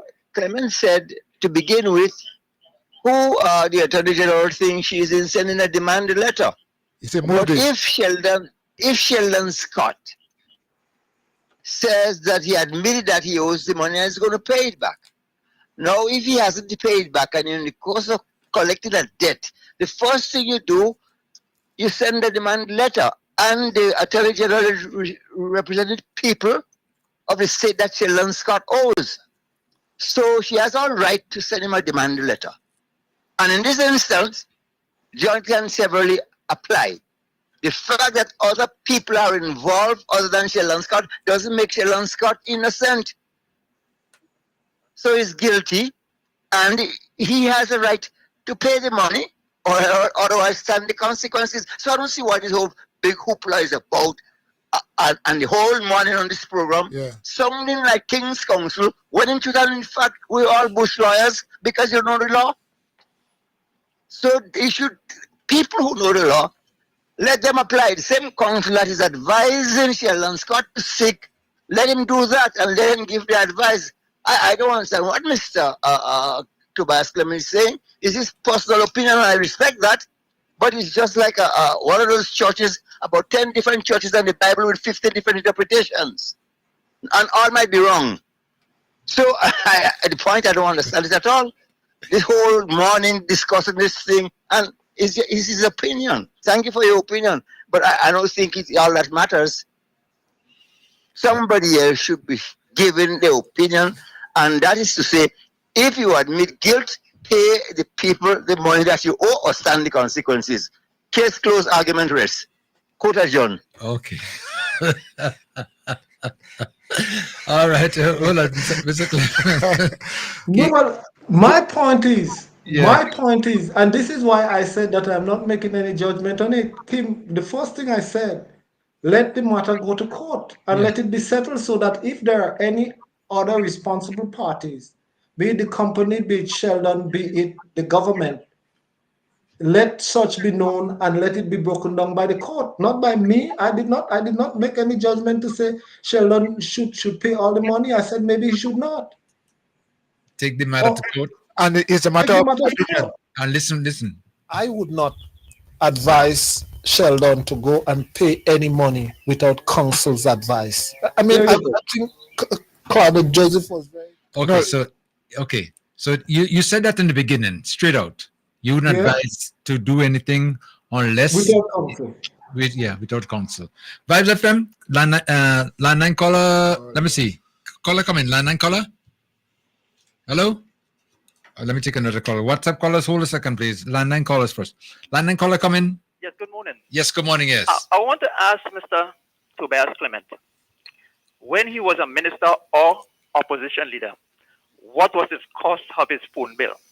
Because if Sheldon Scott using a phone, which is not a senator, neither a minister, and wrapping up a bill for $20-something thousand per month, I would like to know what it is Sheldon Scott was doing with that phone, or what usage he was using to wrap up a bill for $20-something thousand per month. This is unacceptable. Well, and this is, Kim, remember, this is one of the points that I raised. You come to Sheldon and told him that his bill over the 3 years was what, $120-something thousand, which roughly is about $4,000 a month. But my thing is, did he ever get a chance to peruse the phone bill or to contest the phone bill with the company and say, I did not use that? So what the company gave to government, with all the bills, government just bought it hook, line, and sinker. And many occasions we know that we have to contest our phone bills to the company sometimes because your credits just finish. The bills just come and you wonder, well, why did I didn't use the phone? And many times we know in Grenada that phone services have to be corrected. Was he given a chance to contest any of the bills? I am not saying that he did not use it or that he used it, but he was not given a chance. Moreover, I made it clear that when I was the opposition leader, I paid for my own phone bill. I did not use government phone as opposition leader because under the circumstances, I would have been compromised. So I paid my own bill.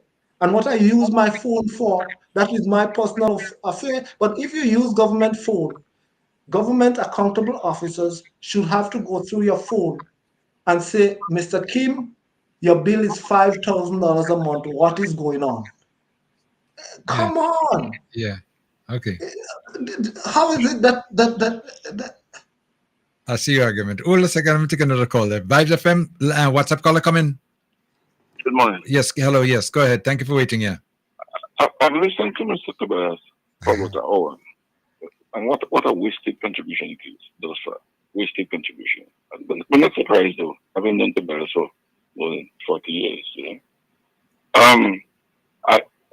I'm not surprised also because the same Tobias who was paid government money as a minister, and he was a minister. So obviously you expect Tobias to come and tell you that you see something wrong with phone gates. Tell me. No, tell me. Here's a guy, he had government taxes money as a minister, wasn't a minister, and saw nothing wrong with that. And you know, probably Kim, to waste our time, bring a guy, and you see that phone gate is yours. Yeah? He talks about jurists. Maybe you heard about the word jurists. You see a guy reading a statement, appear, no gun, nobody has no gun next to him, nothing. He's jurist. Oh, where was the jurist? Huh? Where's the jurist? How does he know he's jurist? You were there with somebody holding some gun to Sheldon Scott head. I mean, we need to stop that nonsense around here, man. I mean, Tobias has been screwing this garbage for a little while now. I mean, we're more intelligent as a people, right? And you need to stop. He talks about if you go to court, other people. When you go to court, the judge is only concerned about who is in front of the court, not your sister home, not your brother in the park. Is the only person in front of her, he or her, is who he's concerned about. If you arrest a person and you bring it for obscene language, you can't say, well, Tom Jones, the costume. No. We're concerned about you. It's you we have in front of the court now. And to be familiarize yourself how the court operates and how it functions, right? The Attorney General is a law lawyer, so she must know what she's doing. She must know what the evidence she has in front of her, right? I don't think she's just whooping. Mm-hmm. So when Tobias come to give the impression here as if who should get fault and who's at fault, here's a guy who made a statement and said he would not cost the taxpayers 1 cent. Sheldon Scott has said in his statement. Yes? So I mean, yeah. I don't understand what Tobias is saying, but I will leave with this note that you can bring a guy who received thousands of taxpayers' dollars as a minister and never see the door of the ministry to come here. It's like Satan correcting sin. He cannot. He's not eligible, and therefore he should go back in the hole that he came from faster than he came. Okay, Thank you. Thank you so much, Mr. Clement. Well, the thing about it, politics in Grenada is fluid, and we have to understand the transition of politics and political parties. And there are sometimes when people want to count you out for whatever reasons and under what circumstances. And you know, Kim, I have been in this business a very long time. And it is not by just happenstance that I am here today. Well brought up, well bred, speak truth to power and speak it as I see it.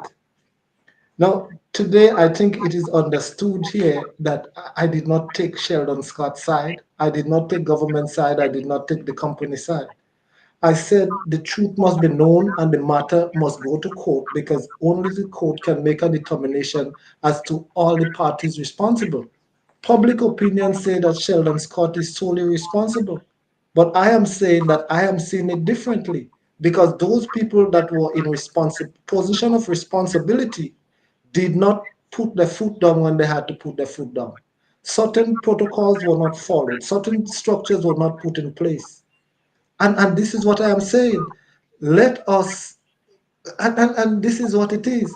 Now, in the whole issue, like a caller before said, Sheldon Scott is the only one that is being dragged through the mud. But was it Sheldon Scott alone? How is it I'm not hearing, or we did not hear about the others too that they accuse of misuse of government cell phone? Okay. All right. Let me take another call. Hold a second. Vibes FM, line 9 caller. Yes, good morning, Mr. Kim, Mr. Coy, and Mr. Clement. Good morning to you, sir.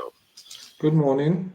Mr. Clement, to start off with, a lot of things you are giving your own experience or what you encounter.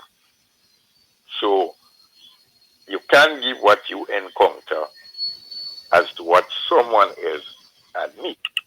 Now, a question was asked to you in regards to the cabinet secretary said you can hold the phone and go with it. When they ask you, do you have confirmation XYZ? You say, yes, see.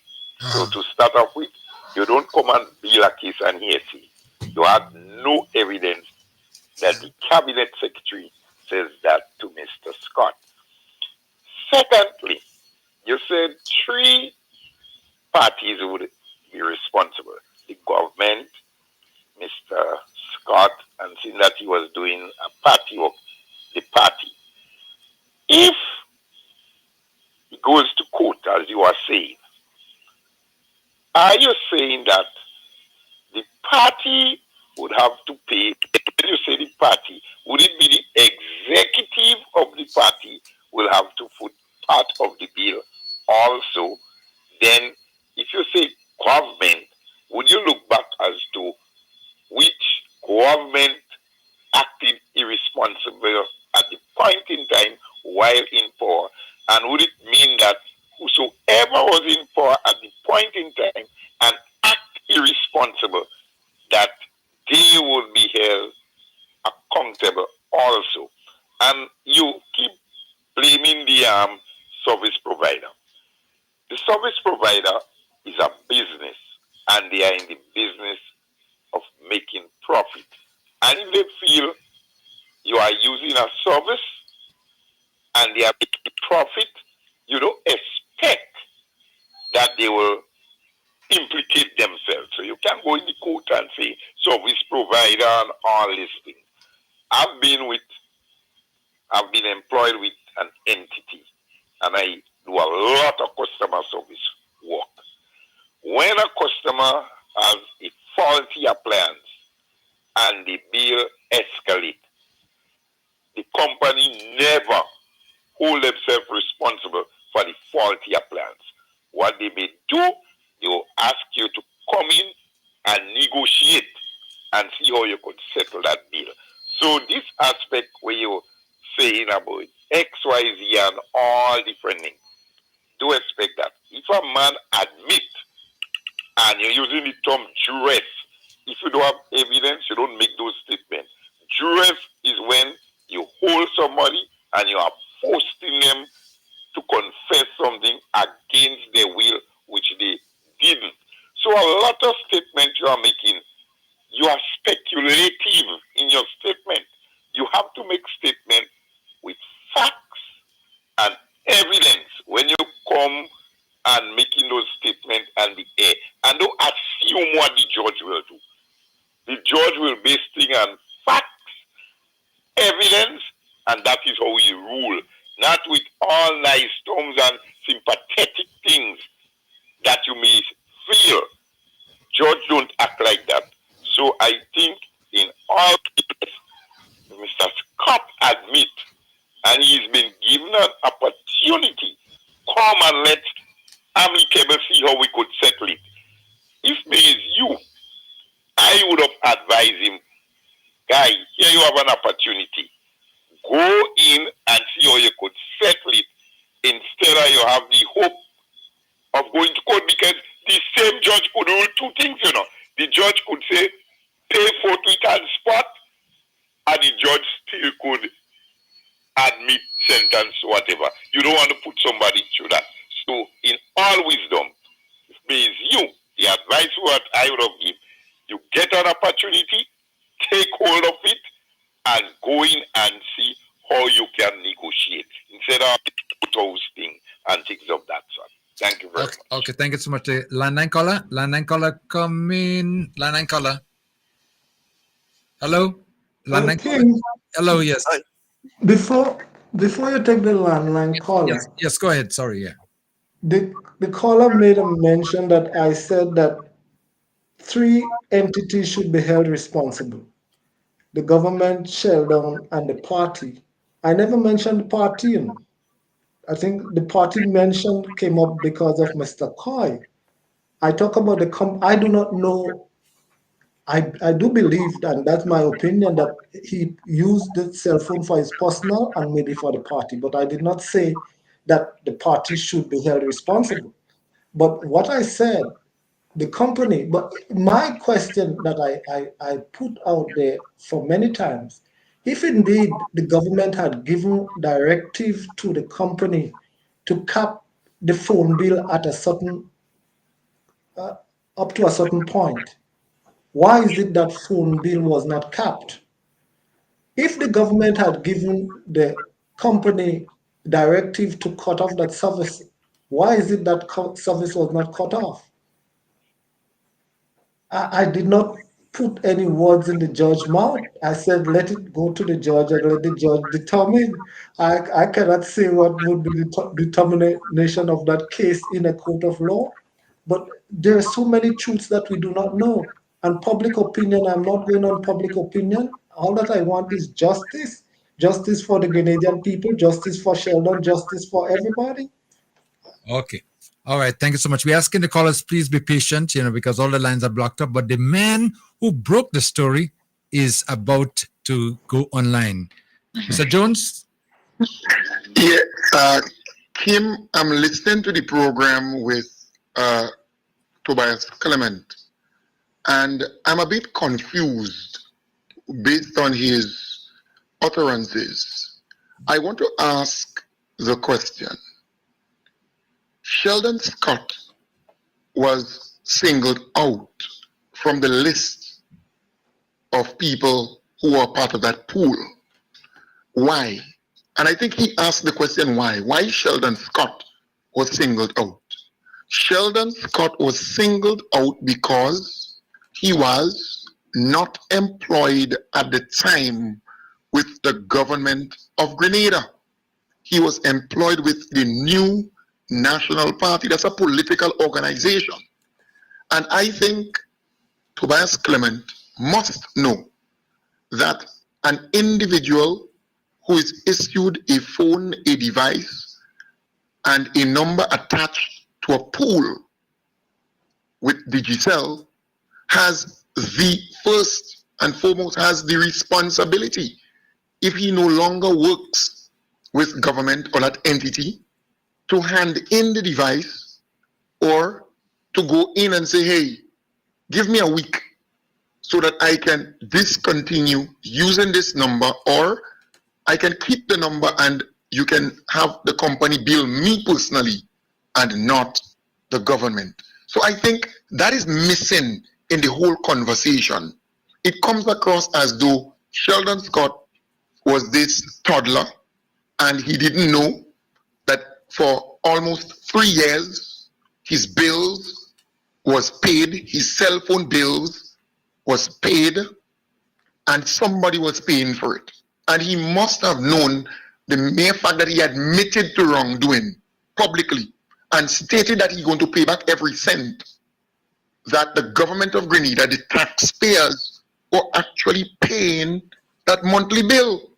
So for Tobias Clement, who served as an MP for St. George Northeast twice, and he, from what I understand, is lecturing at St. George's University, maybe in labs, chemistry or whatever, he should have at least more wisdom as he discussed this particular matter involving taxpayers' money. And when I listened to Tobias in the interview that he did with MTV, to say, what's wrong with her? The Attorney General, what wrong with she or what wrong with her? Something of that sort. What's that effect? It came across as though he's out of touch with reality. The Grenadian people want a level of accountability. And if Sheldon Scott is employed or was employed at the time, I don't know who he's employed with now, with the New National Party, and he's doing the New National Party work, he must have known that it is wrong. It is wrong to use a cell phone paid for by taxpayers for almost 3 years. So to blame a company, look, this thing is laughable, In a pool, there is a pool. So the company has a plan with the government of Grenada. And let's assume that the plan it is for a certain amount of minutes, a certain amount of data, and so on. There were people on that particular bill or plan, who are actually using, let's say, a total of $105.86. Cadrington Wood, for example, he was the Attorney General at the time. His bill was $105.86 on a monthly basis, right? You had PSAs whose bill was $80-something and $90-something. So at the end, you have persons who were utilizing that plan way more than others. So to blame the company, they never went over the threshold assigned in the pool, the amount of time, the amount of data. No. And in fact, what we saw when you look at the bill, right? It was more about data usage than calls made in the area of Sheldon Scott. So I am simply saying to Tobias to come not just on your program, Kim, but to go on the MTV program, because people are speaking not just because of what he said on your program today, but what he said on the MTV program. He came across as though he's defending wrongdoing when it comes to Sheldon Scott. And what is even funnier is the fact that Sheldon Scott admitted to wrongdoing and made a very clear statement that he will pay. So for Tobias to come and say now to Sheldon Scott, well, on the MTV piece, you need to, he would advise him to seek legal counsel and have them guide him. The man admitted to the wrongdoing. You think he doesn't know the amount of months he used the phone for and the kind of money that was built up? Come on. It is irresponsible for a man like Tobias Clement to be on a program, speaking in that light, in that manner, giving the impression that taxpayers' money don't matter. Only last month, for example, or very recent, right? I paid $7,550 and some cents in taxes. You're saying to me that Grenadians who are paying property tax, who are paying stamp tax and all different taxes and duties and fees and so on to government, to build roads, to build schools, to repair medical stations, to pay salaries and to meet other commitments, that the government, the NNP administration at the time, should just take taxpayers' money like that and pay cell phone bills for Sheldon Scott, who was working with the new National Party, not the government of Grenada. I could see that happen by mistake for a month or two, and Sheldon Scott didn't know and that kind of stuff, and then he go in and so on. But almost 3 years? Almost 3 years? Come on. You need to be more responsible as a person. In fact, I would advise you to go back and check the MTV piece and the amount of comments under it. 99% of the people concluded that you are wrong on the said program that you're on now. 99% of the people disagree with your position, and it continues on every single platform that you go and you express yourself in such a manner. But again, I want to ask you one question before I leave. When you were in when the NNP was in government, the NNP was elected. You were not appointed as a minister of government, right? You are MP for St. George Northeast. Were you collecting a salary as an MP or as a minister of government? That's my simple question to you. I would love for you to answer that, because I know what an MP salary is or was at the time, and a minister's salary. I would love to hear you. Thank you very much, Kim. Okay, thank you so much, Mr. Let me address all of his issues, because I am not one to shy away from these issues.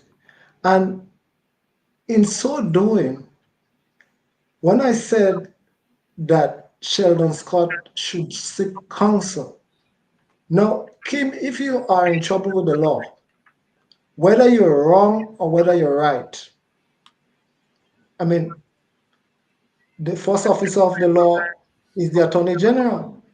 What should you do? Whether you're wrong or you're right, and the law comes to you, you have to get counsel.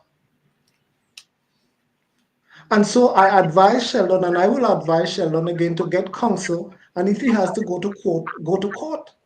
I did not side to say Sheldon was right or Sheldon was wrong, or the government was right or the government was wrong, or the company was right or the company was wrong. And I asked him a very important question.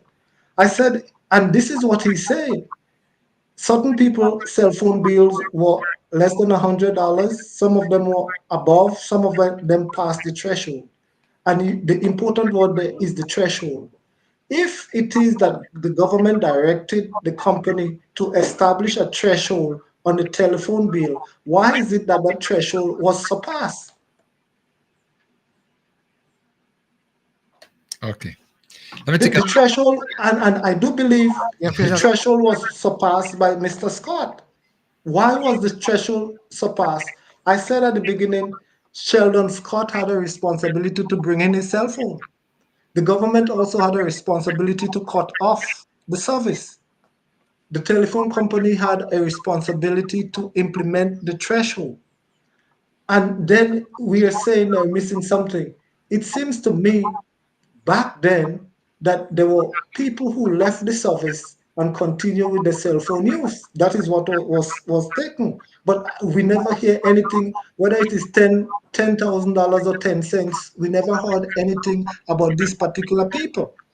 Now, the second point that was raised, the Minister of Finance and Prime Minister then at 2013 election determines, and this is where I make an argument as to who get what and what get when and how. Now, there is something happened. I became leader of the opposition, and I remember in finance committee meeting in 2020, the power of the Minister of Finance to do practically anything without any fear or favor. He mentioned that we were paid as a minister. In 2020, wasn't the salary of the opposition leader cut by the then finance minister? Who could say yea or nay? In finance committee meeting, the opposition leader's salary was cut. And so even though I was opposition leader and I had to pay my own cell phone, I also paid it with a diminished salary as the leader of the opposition because the minister of finance, in his own deliberate judgment, could do whatever he wants with salaries. And this is where I would make the point. And listen to me, Kim. In 1995, I went into government first. Kim, you were one of my guide and my counsel at that time. Young man in the politics. I remember my first budget debate. A parliamentary secretary was making 48,000 a year. The PS in finance was making 54,000 a year. The minister was making 67,000 a year. That was in 1995. In 2013, the PS in finance was making 108,000 a year. The parliamentary secretary was making 48, and the minister was making 67. A parliamentarian without a portfolio was making $1,272.71 a month. I went to the prime minister and I asked the question, who works for the same salary for 25 years? A minister makes, in 1995 was 67, in 2013 is still same 67. As a matter of fact, one MP came to me and said to me, as a minister, when he left in 2018, he was making less than he was making in 2003 when he came in. But because when the tax bracket changed, a further $300 came out of his salary. So how is it that then, and that was the salary then, we cannot compare it to the salary now? The salary now is what up there, but what an MP is making today is what the salary was then. And I have always advocated for that. I remember one minister in parliament say, what do you want with more money? You're making enough money. But that same particular minister was the first to call me to find out after government change how I made it on $1,200 because she cannot make it on $1,200. And I said, this was one of them that wanted to crucify me when I said that I believe that if you want the best and the brightest to work for you, you should be able to pay the best and the brightest. So this whole thing here, and this is why I argue again, that the salary of ministers, whether it is NNP, NDC, Tukmun Bagai, should be placed in such a way, should be pegged in such a way that it is the increment should go with inflation and not pegged in one place for 25 years. And so this is where we want, this is where we are. So let Mr. Jones know, well, the time is going to come again when everything shall be exposed. I mean, look at it. For 2 years, I paid my own opposition leader's cell phone bill, but that was okay. I operated on a diminished opposition leader salary, but that is okay. It is well and good. So people within the service, even the prime minister or whosoever should not be able to do what they want, when they want, and how they want. Okay. All right. Thank you. Yeah. Well, then, Okay. too many calls are waiting. I really have to get the public involved. What's up, caller? You've been on for a while. What's up, caller? Coming now. Good morning, guys. Good morning, Sir Tobias. Good morning. When you have a company, a phone company or entity company, you as the company or the boss or the minister of government or who in charge of the government, you're supposed to arrange a figure to cap the bill. So all what you said about you're going to blame part of the to do with the phone company is not fair on them because well, I do believe, hold on, sir. Hold on. I do believe that request was made to the company. But how much is it? Can you arrange with the previous leader or the PS to provide us with documents, with a Well, statement? maybe I could tell you this because even the phone that they gave to me, when I go to PT Motnik, I couldn't use it because there was roaming. Exactly. Because cap was placed on it for certain amount of limitation, and so this is what I know because other ministers brought it out to me that when they went to other places, other countries, they could not use the phone that was assigned to them because of the cap that was placed. But my question is, how is it that cap would be placed for some and cap is not placed for the others? That's what I'm saying to you, because as you know, you was part of the previous administration, isn't it? Yes. So you know who you operate. True or false? Is it everything done straight down the line straight? Well, the point about it, I would not say that I know how they operate because there's a lot of things that are turning that even some ministers would not know about. So I do not know if that particular cell phone was given particular privileges that I was not afforded to.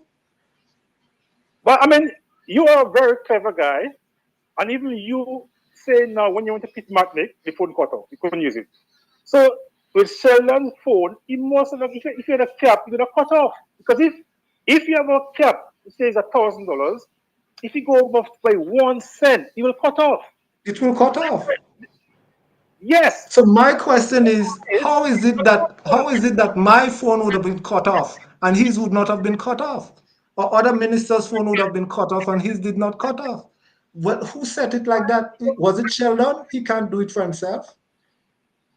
Well, maybe you can have a word with the previous leader and find out and get back in touch with them team or post it on the media for us to see. Well, and this is what I am saying. This is what I am saying. So is Sheldon Scott solely responsible for the misuse?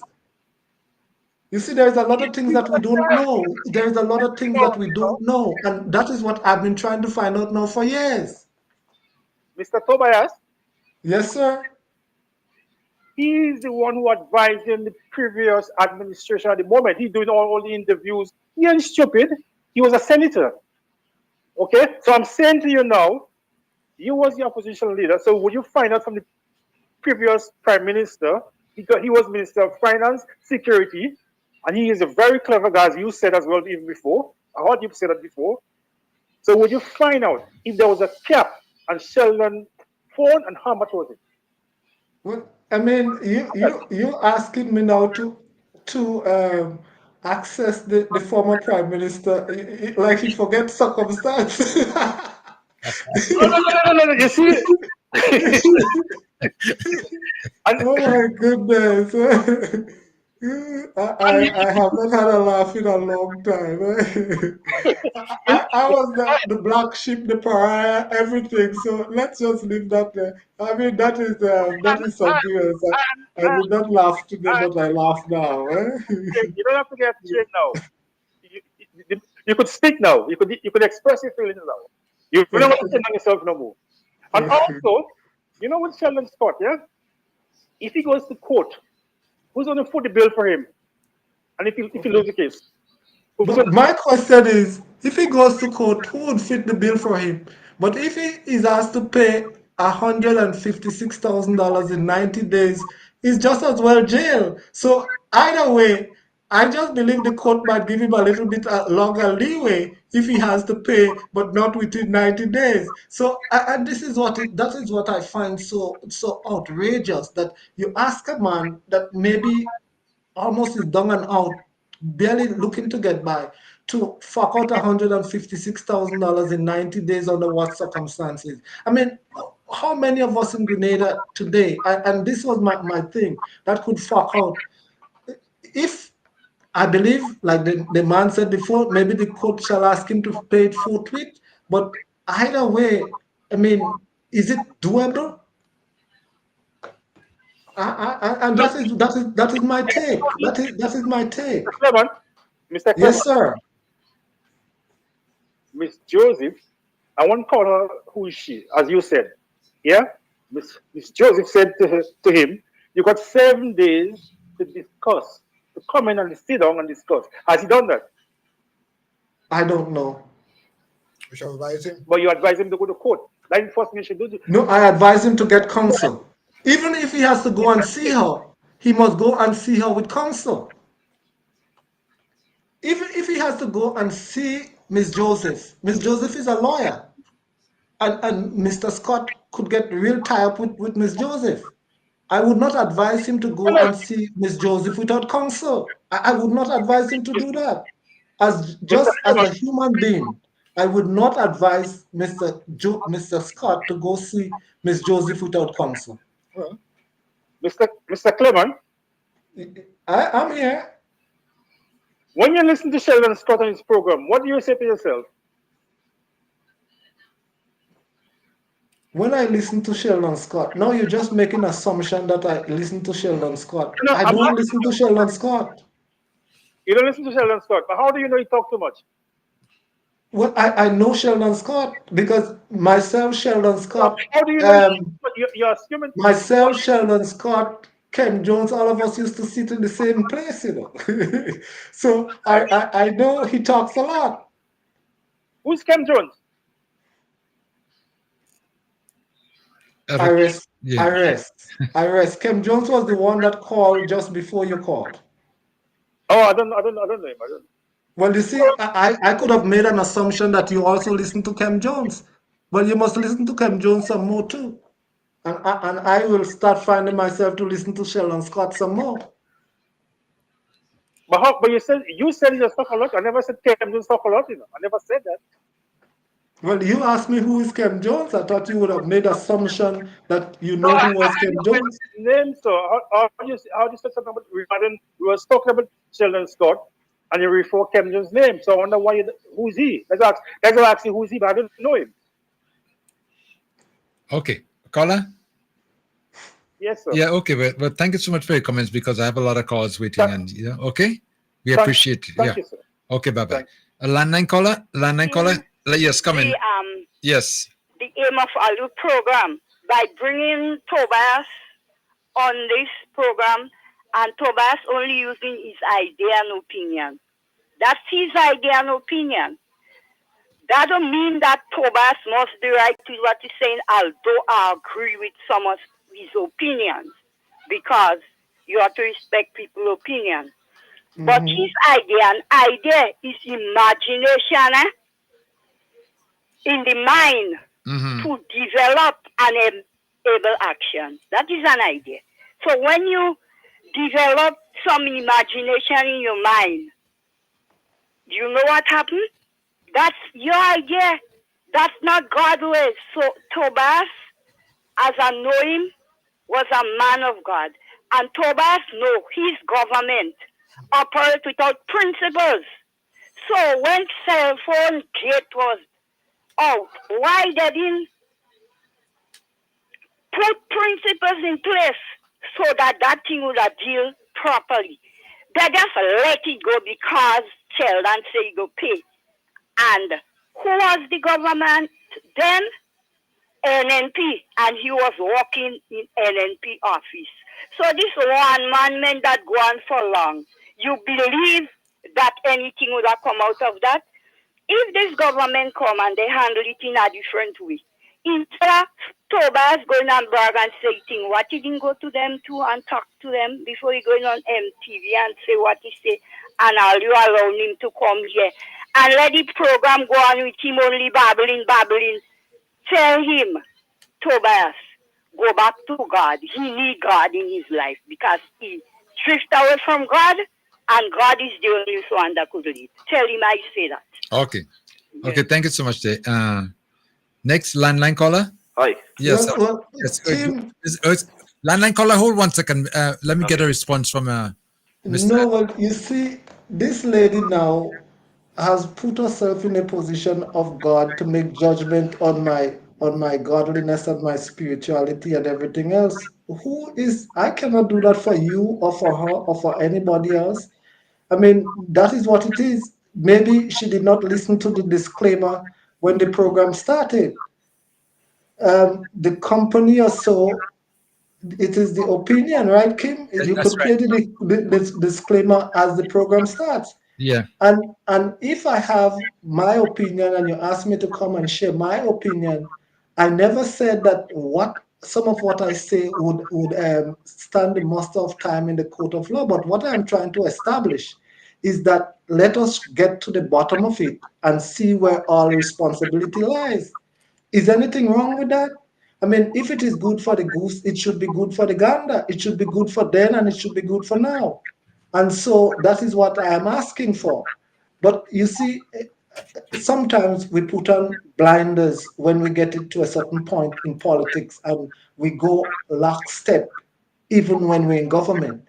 And you could remember, I did not always go lockstep because I continue to stand for what a man should stand for what he believes. And sometimes he could be wrong, sometimes he should be right. But people will always know where you stand. And standing for sometimes we just sway with the wind and we go with the flow. If it is wrong, we go with it. If it is right, we go with it. Name me somebody else in the last few years that stood even by himself. Okay. Okay, thank you. WhatsApp caller, thank you for waiting. WhatsApp caller, come in. Hey, Kim, good afternoon, Kim. Yeah, good afternoon, yeah. I'm here listening and I'm okay, let's go back to that point. Kim, just give me at least a minute, okay? Mr. Tobias, right? Remember, Sheldon Scott, as a senator, he was also doing a radio program, right? Remember, he was using this phone also to do his radio program. After when they get rid of him and they replace him with Pamela, right? Mr. Sheldon Scott still had this radio program. And then you made a statement that he took his phone and he returned it to the secretary. Now, you was in government at the time, so maybe you could tell us who is the secretary. And if the secretary told him to keep the phone, that means the secretary have to get orders from the minister. All right, so now we have to find out who is the minister. All right, so we need to know all these pieces. Again, so let me go to the thing. Mr. Sheldon Scott came on the radio in his same program, the same NNP program that he was employed on, not government, and said that he take full responsibility, and he said that he will make sure that he pay all the money, he would never trick Grenadian out of a penny. Now he's speaking about after 4 years. Mr. Sheldon Scott also said that he was going to write the clerk and arrange some agreement. We're speaking about after 5 years. So the letter that Mr. Scott get, according to Mr. Leo, was a demanding letter to say that you promised to pay within that 4 to 5 years. You did not pay it. Well, now we're going to ask you for full payment. Also, they give him a clause. Remember, the clause that he get is that you have 7 days to reply. They did not charge him with anything so far in the court of law. All right? So now, if he didn't respond, then he will be taken to court. All right? He will be taken to court, and then they will start it all there. But you say that Mr. Sheldon Scott, you're speaking at other Mr. Sheldon Scott to go to court. Why Mr. Sheldon Scott going to go to court and say, I run up a phone bill out to such and such, and then I don't want to pay, so court work from the family. It don't work like that, Mr. Clements. It do not work like that.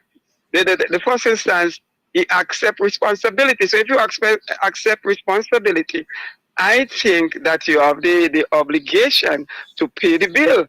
You understand? So if you want to be his counsel, so be it. You could be his counsel. You understand? You want to be his counsel and give him advice, fine. Not wrong giving advice. But these are something he admit. And then we have to realize he was doing a radio program for the NNP. You understand? So that's the reason why he keep the phone and he run up the bill. And let me look at 1 week. We're talking about 1 week phone bill, 5,000 something. That's Let me ridiculous. let me tell you, and this is what I am saying. You are right. I said to Sheldon Scott, I would not ask Sheldon Scott to do or say anything unless he seek counsel. I mean, in my humble opinion, yes, Sheldon Scott came on TV and on YouTube or on his radio program and make certain statement. But I am yet to find out under what conditions did he make such a statement. There are so many things that are happening behind the scene that we do not know. And my thing is too, I am saying now that let it be settled. I said, and Kim, I said this before.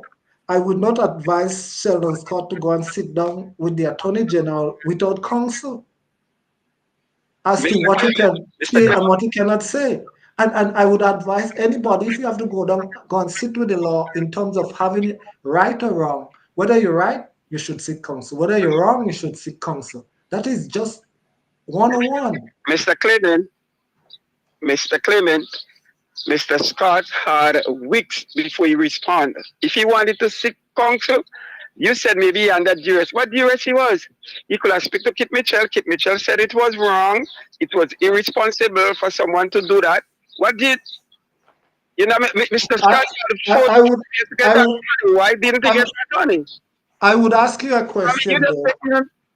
you're making a much ado of nothing more than he need to pay 150 something $1,000, which he admit. He said he's gonna pay it. He's not gonna trigger it. Now you're telling him go to court. I mean, so maybe you have money to get his lawyer too, because you don't have money to pay phone bill. Maybe you don't have money for lawyer either. My thing is with this, and I said it before in this program. I do not know if you joined late. Will Sheldon Scott be able to pay, even if he has to pay, will he be able to pay $156,000 in 90 days? Maybe if he go to court, the judge might be a little bit more amicable to him in terms of payment if he has to pay. But we might find out that the court will want to find out all the extenuating circumstances under which we come to that point. What circumstances that brought us to that point? Mr. Clement, that's the reason why the Attorney General give him 7 days to come in and let me work something out. You understand? Nobody may not have the money at the time. You have a big money. Mr. Sheldon Scott was saying already, he's not paying the bill. He's not paying no bill. He said that. You understand? And yet they still give him a clause, a 7 days clause, to come in and work on something. Let me see what could happen, and we could take it from there. You understand? Well, my thing is, let the law take its course. Then charges may put upon him. Like Kim, But let when the law take its course. Again, I hear it. Okay.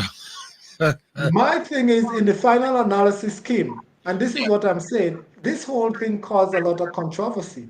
So you see where I'm going with it. I said, let the law take its course. Yep. Whether wrong or right or whatever, maybe within the law, we will get to the bottom of it. Well, Sometimes what we see on the surface is not everything that is always there. Let the law take its course. If he has to go to court and pay, the court will let him pay. If other people has to take responsibility, also other people will take responsibility also. But what I am saying, was Sheldon Scott solely responsible for that? I do not think so. I do not think so. He has his responsibility and he will accept his responsibility. But for you to say he alone, I wonder what the other people that dropped the ball. And trust me, balls were dropped. Okay. Landline caller? Yes, good morning, good morning. Yes. I just have one little query because I've been following the story closely, following all the arguments, and I remember Sheldon reading a letter that he wrote to the permanent secretary asking for an arrangement. So far, I have not been hearing that he was given that arrangement, and that is where he went at fault. It seems that nobody's addressing that part, whether, yes, he accepted it and he asked for an arrangement to pay back. He read the letter that he wrote to the PS. He read the letter on air. In Grenada here, people who even owe a lot of tax would go into the office and ask for an arrangement to pay some by some. So I am seeing that little part as a missing piece in the story. Nobody is making reference to that little part. And I'm seeing it as a missing piece in the story. Thank you for your time. Have sent to the permanent secretary at the Ministry of Finance this letter, and I'll read right now what I, Sheldon Scott, have sent to the permanent secretary at the Ministry of Finance. Yeah? Dear PS Clerk, I write to you regarding the matter of mobile account 1473-534-5113, currently in the name of the government of Grenada. I acknowledge that this number was assigned to me in May 2013 in my capacity as Parliamentary Secretary in the Ministry of Youth and Sport, and has been in my possession up to the end of my parliamentary stint in 2016, June 2016.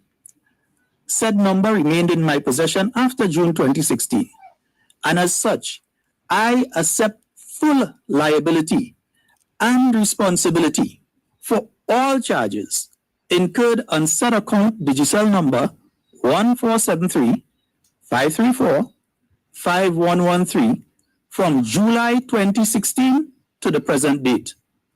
Please note that I have discontinued the use of this number, and I trust between myself and your ministry an amicable formula for the repayment and or payment of any sums paid or owed on said account can be reached within a reasonable time frame. Looking forward to your response on this matter soonest.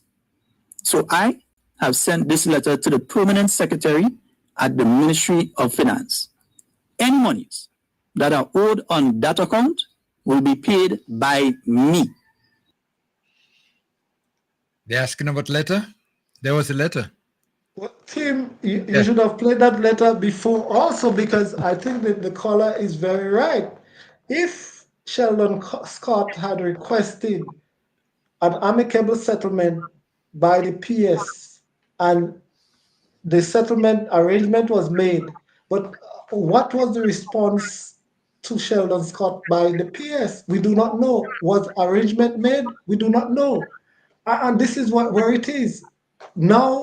And this probably this last letter here that was written, and it seemed like the letter was written with counsel's advice, that then that would determine the outcome. But again, have we seen the PS response to this and what arrangement was made? And I think that settlement, maybe we can forget about the court and everything else, but with counsel, we should know now, well, what arrangement was made by the PS, Clark, and Sheldon. But we do not know that. I do not know that. And that's approximately 6 years ago, 5 to 6 years ago. Eh? That statement was. But then the Attorney General did not come out with the PS response, as to how the PS responded with to Sheldon. My question is, did the PS again drop the ball and did not respond to Sheldon, or did Sheldon ever send that letter to the PS? You see, these are some of the things that we do not know. And if it is that the PS did not respond to such clear a letter, then I don't know where we're going. I'm just wondering how many balls are there in the story. Well, you see what and this now, actually this is the first time I'm listening to this one.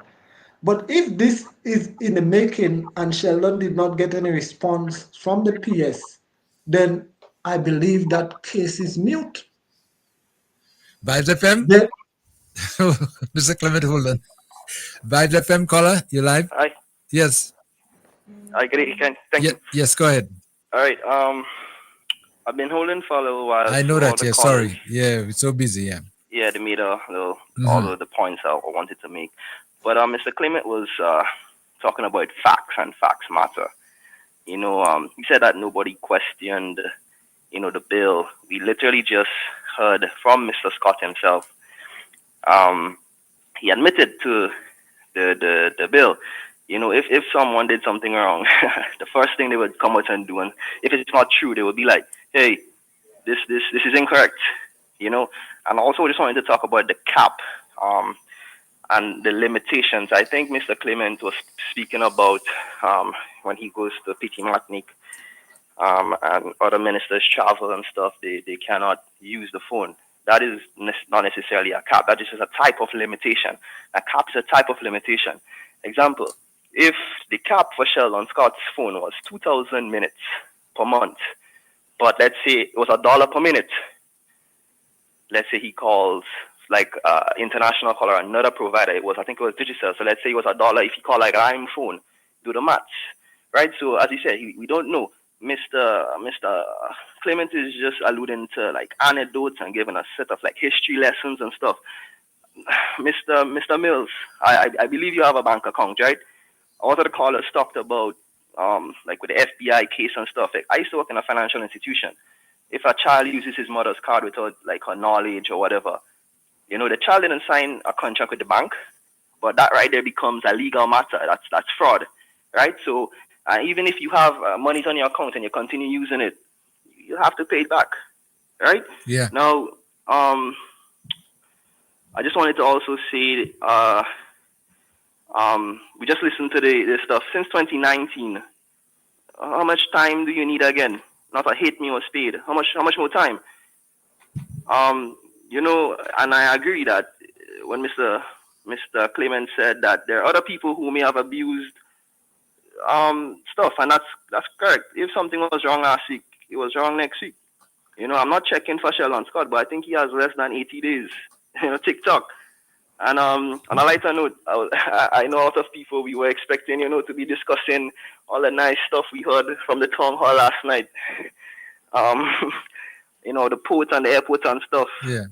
And just like how Mr. Clement told the Attorney General, what, she don't move there. Most of the people on the live telling Mr. Clement, why you don't move there? Anyway, have a good day. Thank you. Okay, thank you so much. The point is, Kim. Yes. The last letter put a lot of things in perspective. Now, my question is, as was played by you, what arrangement did the PS Clark and Sheldon make? Can we see what arrangement was made? And then a determination can be made.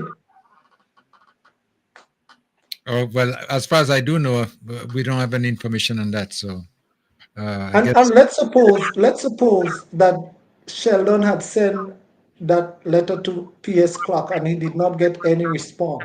Then how should we treat with it? How should you treat with it? Well, the what we're dealing with, government is a continuum, and if that arrangement was made with the PS and that under that administration, all the documents and all the evidence and all the things supposed to be there so that at least the other government coming in can see what has gone on before. The current Attorney General did not make any indication, say anything regarding whether anything was made there, was found there. All right, so we don't know as far as that is concerned. But you know something, Mr. Clement, I just listened to a comment made by the current Attorney General saying that there's a principle when you sign a contract. And I wish we can get it to him. I can get it to him. Kim can play it. And it said that there's a principle when you sign the contract, it is with the understanding that on the mission of that office, you have to return it. So everybody who accepted that phone. Yeah. But there was no contract. There was a contract? Yes. There was no contract. There was no listen, contract. Listen. There was no contract.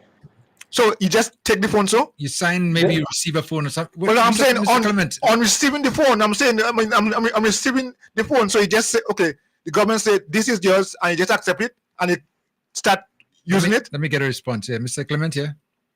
Yes, and this is what I'm saying, Mr. Kim. There was no contract. You have to understand. You sign the book like everybody else that you had this cell phone in your possession.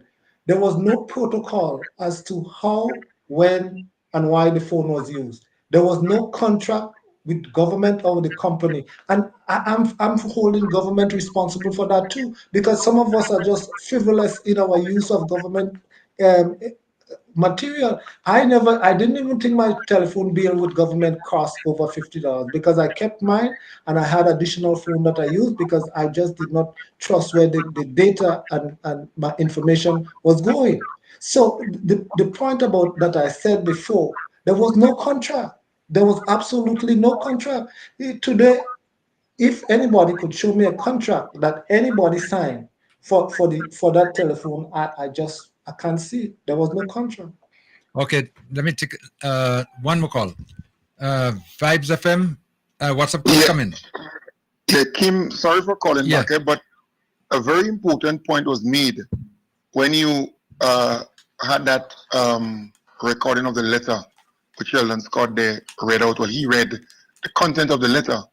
It is important to note that in the demand letter given to or served on Sheldon Scott, there's an interest of $41,544.30, and to put an interest to the sum of $115,393.32, it means that the Attorney General would have material that we don't know about. The mere fact that there's such an interest because you have to have a start date on that particular amount.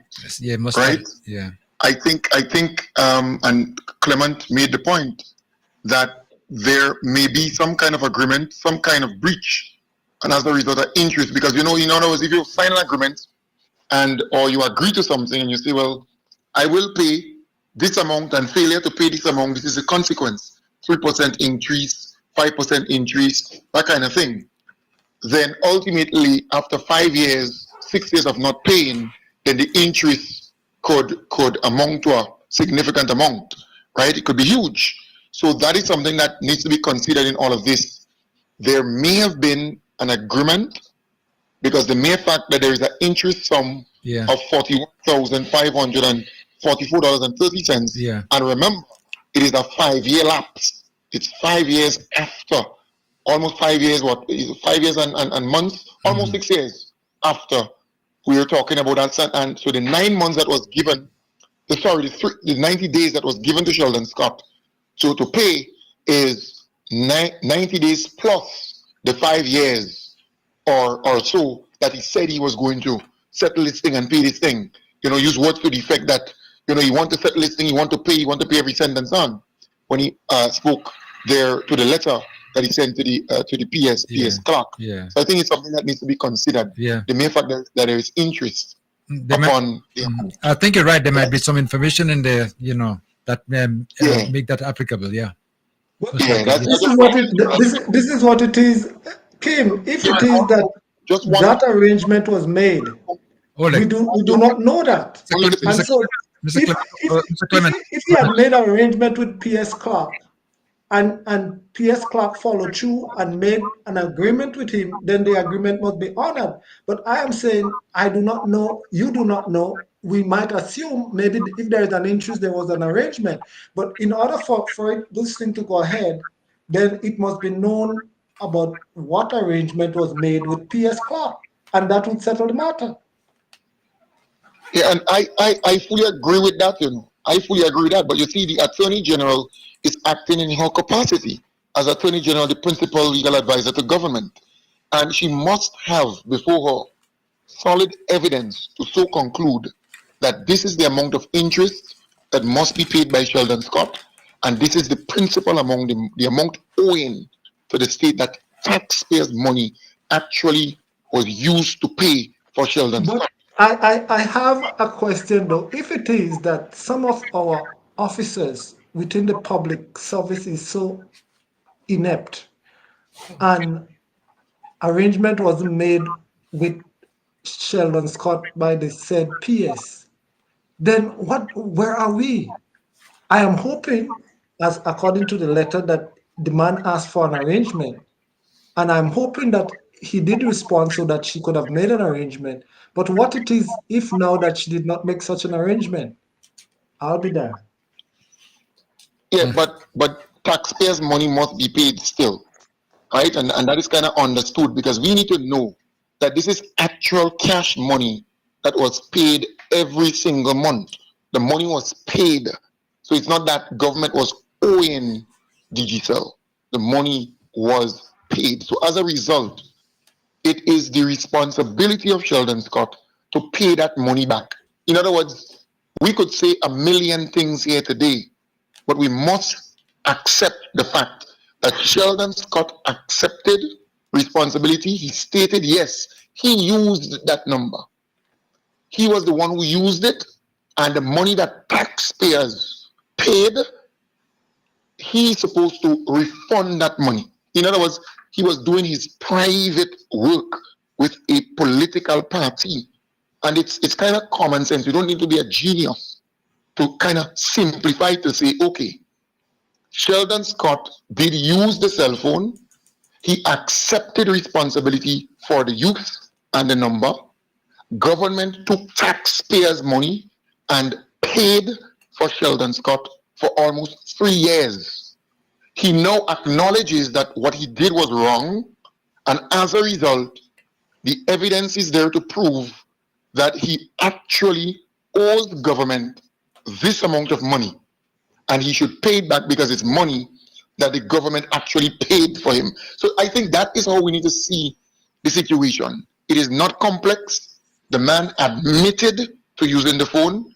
He admitted to wrongdoing, and he made it clear that he will pay every cent of it. They have investigated thoroughly, that's FIU, and they concluded that he amounted or caused government to pay 115,000, 100 and let me get it here, $115,393.32.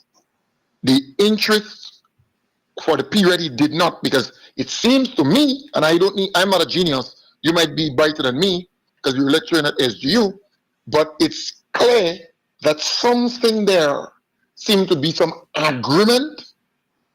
The mere fact that this is the amount and look at the interest. I wait to hear from somebody within government on this, because in the conversation you learn, and I learned there, because when you were speaking, I went back and I said, but wait, the caller made a very valuable point, Tobias made a very valuable point.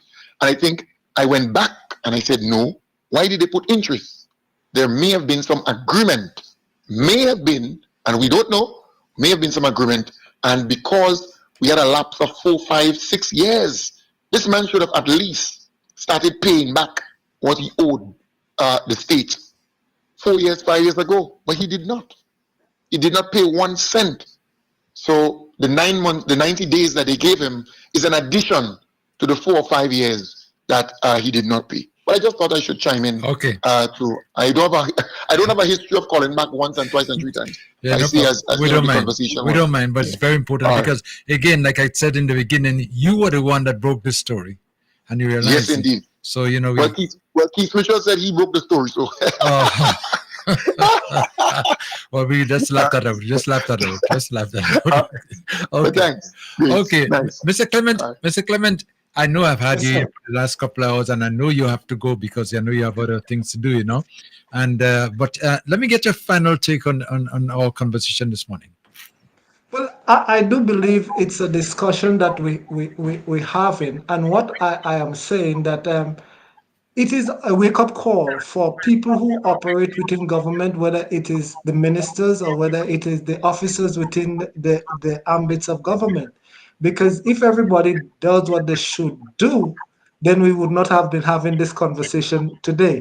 And I think almost the entire conversation rests on the last readout that you played, in that I say that if indeed he sat and write with such, I believe a counsel would be there.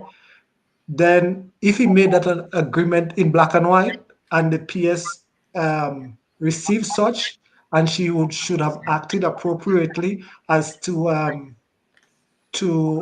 honor or follow up on the request, and if she did not, then I do not know what will take place. But it is a lesson for all of us. And then, like I said at the beginning, those of us who operating within the ambits of government, we must learn to tread carefully, because it could be today for you, but tomorrow for me.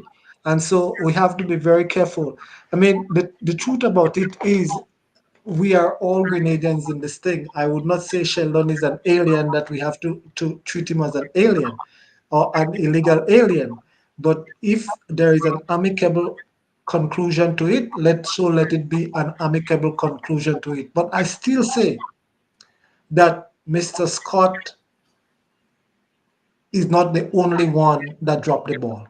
I said that at the beginning, because structures that should be put in place was not put in place. People had their jobs to do and they did not do it.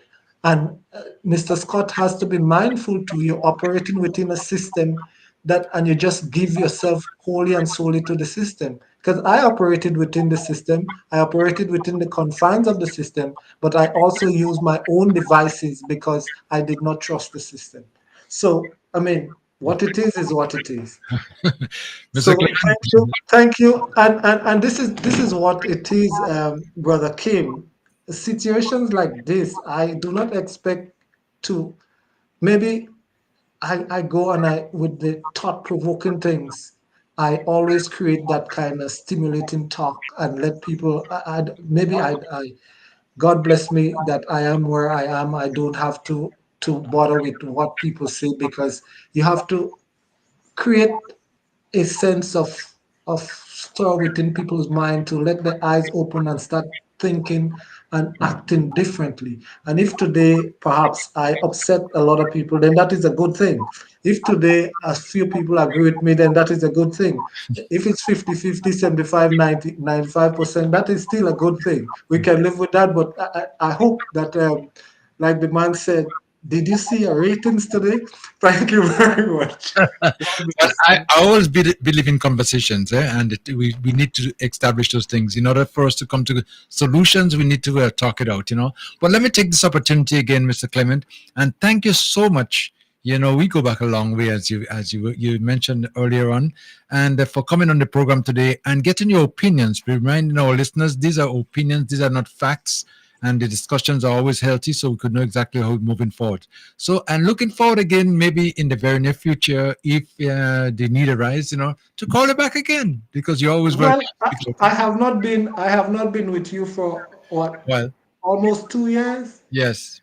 and so it's only because you called me because a little bit of controversy was created. But again, we see at the end there is still a lot of things that we do not know, and maybe those actions will come to light when we get to know some of the things that we do know. All right. Well, thank you so much again. Enjoy the rest of your day. Okay. You too. Thank you very much for having me. Okay. Bye now. Koi. Back to regular. Well, I've resorted to regular a long time because I realized what's happening. Yeah, well, he spoke. Yeah, and we hear. It's interesting to hear you just saying a while ago that all these things are opinions. Because at one time I really thought that we were speaking as though we had the facts in our hands. And I thought Mr. Clement would have even availed himself of this last information about what Sheldon said, the letter that he wrote, because it seemed as though he wasn't aware of it. And I mean, and if he was aware, if he was aware of it, I think that would have changed his opinion, his status rather, his position on this whole thing. But I guess we all live and learn. Okay, let's continue. The next topic I want to move on to is what transpired last night, the town hall meeting. I think it was very, very good meeting. People seem to have been making comments after, and even participation in the meeting from those who were there was very, very good. And I just want to see now how to play back a little bit of that meeting that took place last night when our minister, the Honorable Tevin Andrews, was making his presentation. And this is some of the things that he had said. Now, what they did, to give an update of what's taking place in Carriacou and Petit Martinique, a video was featured. And there was so much in the video. I remember him speaking about 13 minutes of that video. He said that was played. But then after he was finished, there was a little bit of a update, which he did verbally. Listen to it. So pleasant good evening to all. Let me take this opportunity to thank and welcome all of you here, and also take the opportunity to welcome and thank my C's to be here with us this evening, tonight. So after this 13-minute video, could you believe we still have more to talk about? We still have more to talk about, but I'm going to try my best to just run through them. But I was looking at the video and I said, my goodness, it's only 2 years and we have accomplished so much. Let me also recognize my mother, who is in the audience. So, Mommy, welcome, and of course, thank you for being here, always supporting. I appreciate it. Let me also take this opportunity to recognize those of you who continue to support Tevin Andrews and the National Democratic Congress. Thank you. The reality is I would not be able to achieve any of this without you, the people who continue to support my every move. So I appreciate it so much. I also want to put on record, although some people don't like when I do it, put on record how much I appreciate my staff from the parliamentary office, within the ministry, and although I'm very hard sometimes on the staff, you know why I'm being hard on you, because we strive for perfection. And I also want to put on record and recognize the hard-working permanent secretary within the Ministry of Carriacou and Petit Martinique.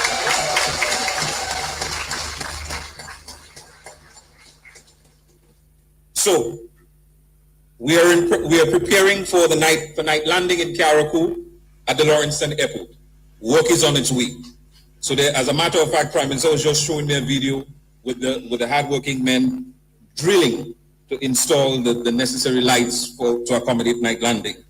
So that's a major step in the right direction. We've made that promise and we are fulfilling yet again another promise. The ministerial complex, we made a promise and work will soon start on building a new ministerial complex for the people of Carriacou and Petit Martinique so that we could have all government service centralized so that the people could have access to the government services. That's a major promise that was made and we are getting ready to deliver. Underwater Sculpture Park coming to Carriacou in July. A major investment that the Greater Tourism Authority is making, and I'm extremely happy about it. So the Underwater Sculpture Park, I understand that they're doing the necessary, well, the shipment is taking place, and by July, next month, the installation will take place, and I want to be part of the first dive to experience our Underwater Sculpture Park. We made a promise and we deliver. Our driver's license unit in Carriacou, we have it. We've done it. We've made the promise and we did it. It's now taking us less than 10 minutes to print our laminated driver's license. In the past, it took us 6 months, 3 months to get it. Now, in a matter of less than 10 minutes, we get our driver's license, the laminated one. As you saw on the screen, the Windward Fish Market, we've made a promise and we have delivered. The removal of the $10 departure tax on the airport. I found it strange. You travel from Grenada to Carriacou and you don't pay $10. But you travel from Carriacou to Grenada and you pay $10. That nonsense had to stop, and I'm happy that we did it. I couldn't understand as well why the price of fuel in Grenada was one price and the price in Carriacou is another. We standardize the price of fuel throughout the state. The Halls of Justice is coming to Carriacou. The lands, that we are doing the necessary acquisitions for the lands. We're working along with the Anglican Church, and we would have our own Hall of Justice, Mr. Prime Minister, and our own Hall of Justice here in Carriacou so that people can have access to justice in Carriacou, which is a major challenge. So the High Court will be sitting here. No longer they will be making any excuse to have the necessary court proceedings in Carriacou and Petit Martinique. So that's another step in the right direction. As you see the countless roads, I'm not taking praise for any roads because the reality that's government work. That's what you're paying us to do. But we have to highlight the work that we are doing, and we are doing a very good job.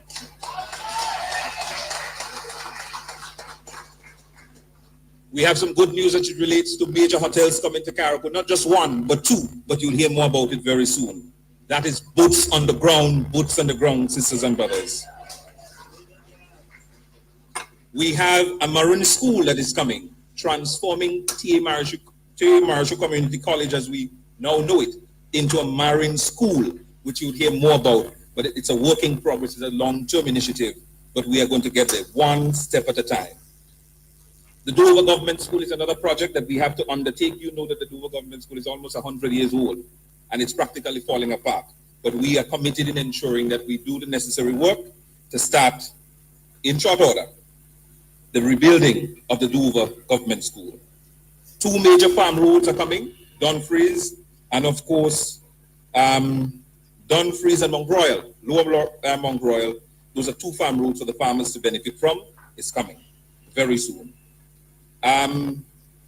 We also did the mail boat service from Carriacou to Petit Martinique. You see, in the past, the people in Petit Martinique had to spend thousands of dollars to get their goods to Petit Martinique. Now the government is providing a service for the first time to the people of Petit Martinique.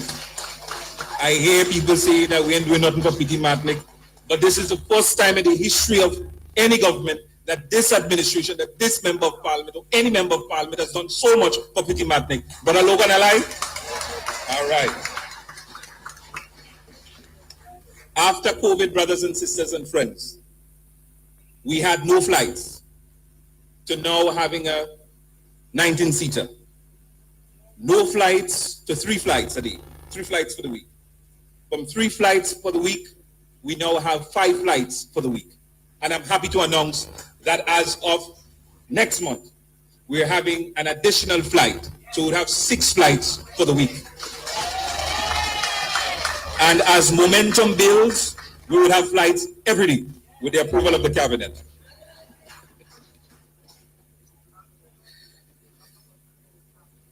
We are soon launching a boat building initiative. And of course, Ambassador Piero is going to be leading that charge. We're working along with the landowners in Windward to start building traditional boats in Windward, Carriacou, so that we can sell.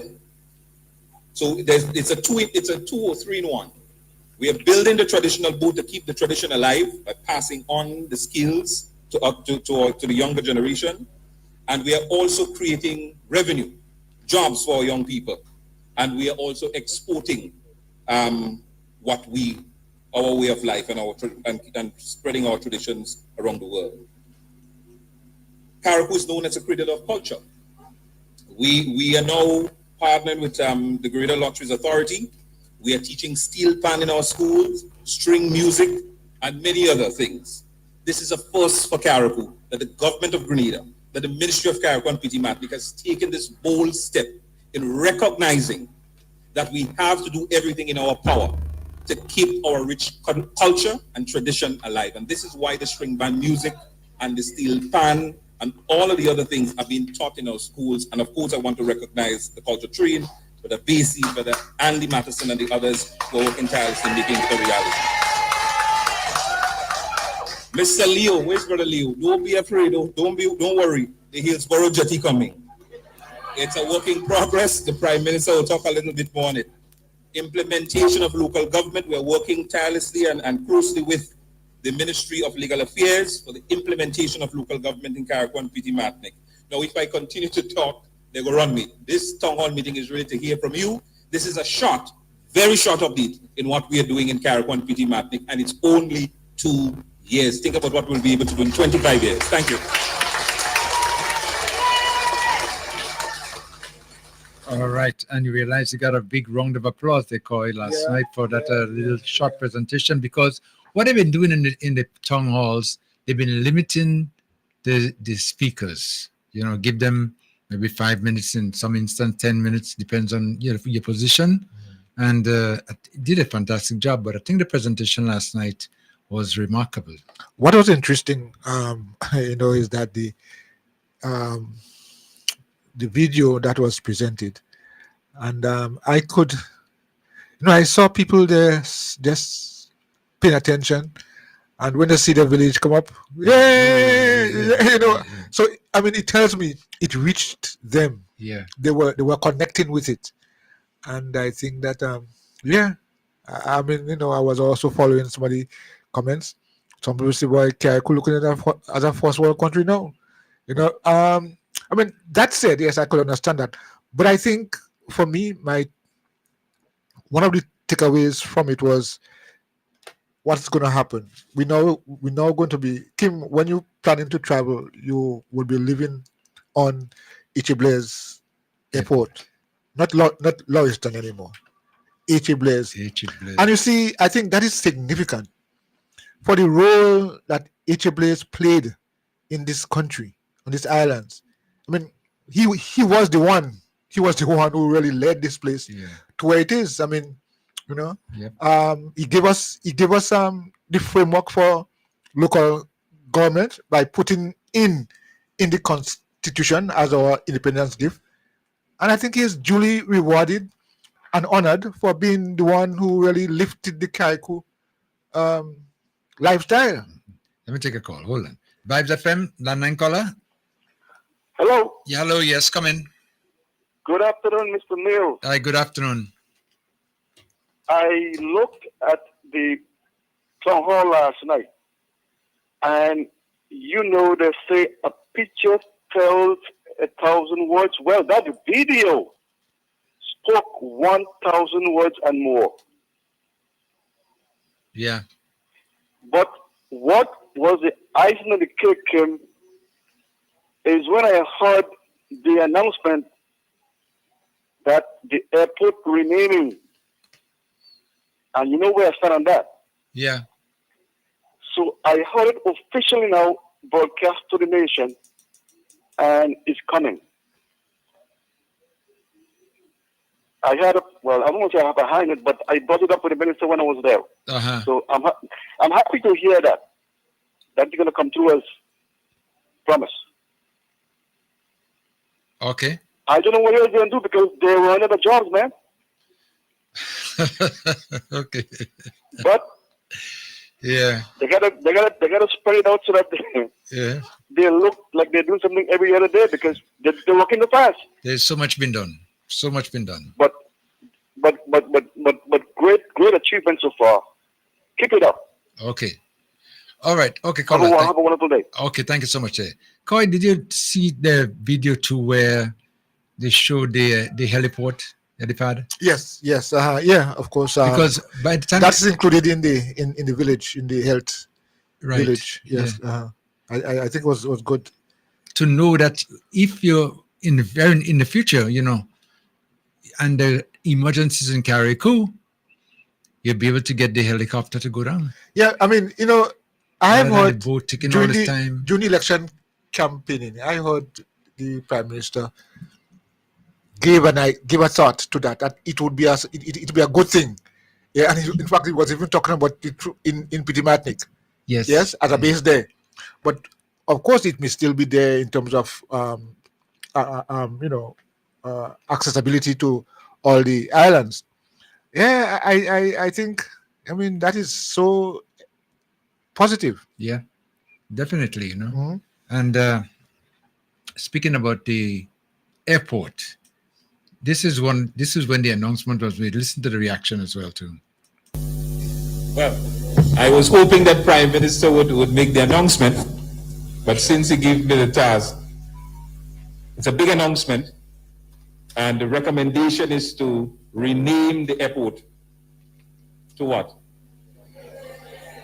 There you have it. So the intention is when we could accommodate the night landing, the first plane will be loaded with the government official, including the Prime Minister and others. We land on the H.A. Blaise Airport, and we officially open and launch and bless and everything. That's the intention. So there you have it. Breaking news.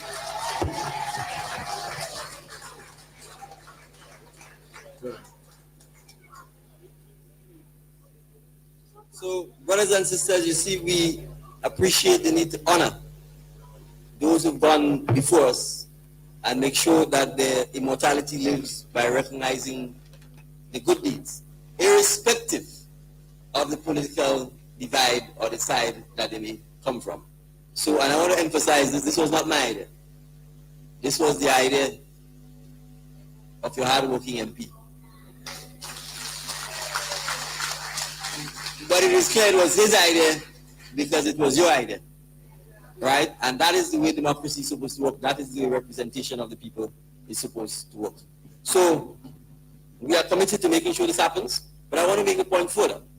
We, outside of landing, the night landing, we are looking at how we can improve the terminal, improve the amenities for the users of the airport, right? So this is important to us as well, and so we are committed to making sure that not just you have the night landing, but that the overall amenities at the airport are improved.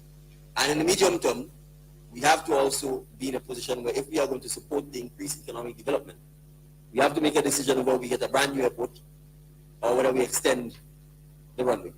That is going to require your input. It's going to require your yay or nay in terms of the recommendation. So we wouldn't do like the other people and just go and build something somewhere else without getting the feedback of the people. We would ensure that we come to you. We will ask you for your input, for your suggestions, your recommendation as to whether we stay where we are and try and extend, or whether it is we will need a new location to do so. And I say this because we are confident that the world is going to discover P.T. Martinique and Caribou. They're going to fall in it, and they're going to want to come along. So we need to make sure that we put the infrastructure in place now and we plan for that rather than wait for them to come and then we're trying to build the infrastructure, right? So this is part of the planning that we need to do. And that's going to be the way forward. As you said, part of the way it's going to be done in future. Whenever anything is going to be done in the community must have an input. Well, I think that But it wasn't like that, you know that. Just take what you get. Was the attitude. Take what you get. How we feel, we do it. Not thinking about the people's ideas, which is not the best thing. But that's the way it's been happening. Let me remind our listeners, 443-0101.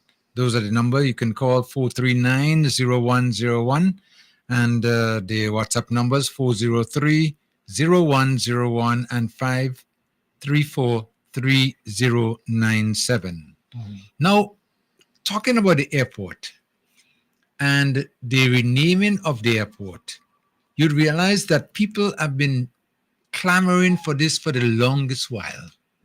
And we couldn't understand why when I saw one time Lauriston Airport been inscribed on some stones there. You see what went on down there.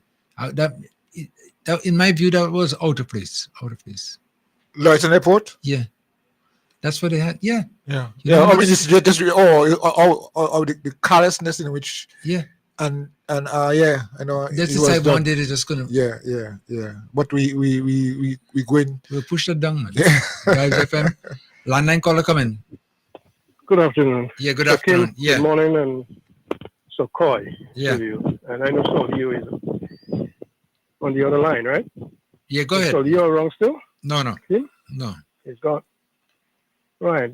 Wonderful program as usual, Kim, and I was listening intensely this morning, to Mr. Clement and all the other callers who made their input and so on. I did have 2 points to share this morning. I tried to call on, but the lines are busy, right? Yep. But I want to, seeing that you're on the government and the accomplishment and the things that is happening in our country, it is tremendous, and we do appreciate this government and the working attitude. I have to say working attitude. They are not, I would say, sluggish, right? And it is about country, and that's the difference. I mean, we know that back there and then in the time of the NNP, a lot of finance was being wasted. As I was saying to someone, that NNP, I mean, we know that they have spent many years than most parties in government, and they had the privilege and opportunity to have lots of money and finance to do much more and better for the people. But to use those finance manipulatively, and in this selfish manner, whereby today, as a contractor and as a builder, even to deal with our own people, they brainwash, it is no more that one will feel encouraged to work hard, but one will just feel comfortable to sit back there and just receiving, you can say, taxpayers' money, right? Now, the government today that we have, the change that we had prayed to the Almighty for, and for those who have been victim as a result of the past administration, right? The prayers that they have prayed, and we have seen God has answered, as I mentioned, we have to be thankful, right? And as long as business is not as usual as in the past, we can rest assured of the support from the government and also the support from us as a population, as a people, in moving forward towards the progress of our country.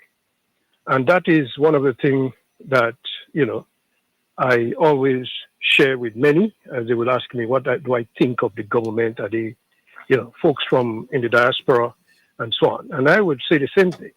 I say it's not about personal, but this is about country. And we can see the wonderful works that have been done. I'm looking at the wall, Kim, Yeah. in Bel Air. I know, I don't want to, subject to correction, I want to say, right? I know when I travel on the western side of Grenada, there's long walls there and so on. But in Carriacou, we can talk about, that's the longest wall, embankment wall, right? That we have in this island, right? And this has been done with the oversight of this administration. And so Bel Air Road, right? They are getting there. And, in the future, when it will be open, it will be a tremendous, wonderful thing towards the government as well. Praise, right? PD Matnick and the work that the government is doing there, wonderful. I missed the town hall meeting last night. Somehow, being so busy and working hard sometimes all night. So I know definitely I missed a few things. But obviously, I'm there supporting and encouraging all our folks and in those of us who have been brainwashed by party politics to start changing, changing. I mean, it says it's hard to change, but, change is a process. But I hope that, somehow, sometimes they meet you and they become very frustrating. They would share their anger towards you and tell, you can say, as words that they would not like for themselves, but they tell it to you, I want to encourage them. Let us see country and stop fighting one another down with all this unnecessary arrogance and ignorance, and you call that selfishness and what have you, right? These things that will always keep us down and destroy us. We want to see each and every one progress in the country. Whatever we can do to share, to teach, to help, to be a blessing, let us do what we can while we are alive. Okay. So that's my contribution. All right. Thank you so much again. Okay. Thank you. Again, 443-0101. 443-0101 and 439-0101. The WhatsApp numbers is 403-0101 and 534-3097. Town hall meeting. One of the things that really I highly appreciated that was mentioned last night. The Prime Minister, in talking about the health issues and the health village and so on, made mention of the first person in the world to have been diagnosed with sickle cells, His name is Dr. Walter Clement Newell. And it's interesting that the issue of sickle cell was raised at that level, because we here in Carriacou, there are a group of us who embarking on a public awareness on the issue of sickle cell. Dr. Noel is buried in Soteres at the Catholic cemetery there, and as a group of sickle cell association members, both in Carriacou and in Grenada, will be laying a wreath at its gravesite this weekend. So I'm saying that to say also that the request was made for Dr. Clement Noel to be included in the history of Grenada, as the first person to be diagnosed with sickle cell. I think it's important that we should know that part of our history, and as well as to understand the importance of getting ourselves prepared and ready for these health challenges. You know what I mean? Mm-hmm. Of course, that is being done. Let me just also take the opportunity to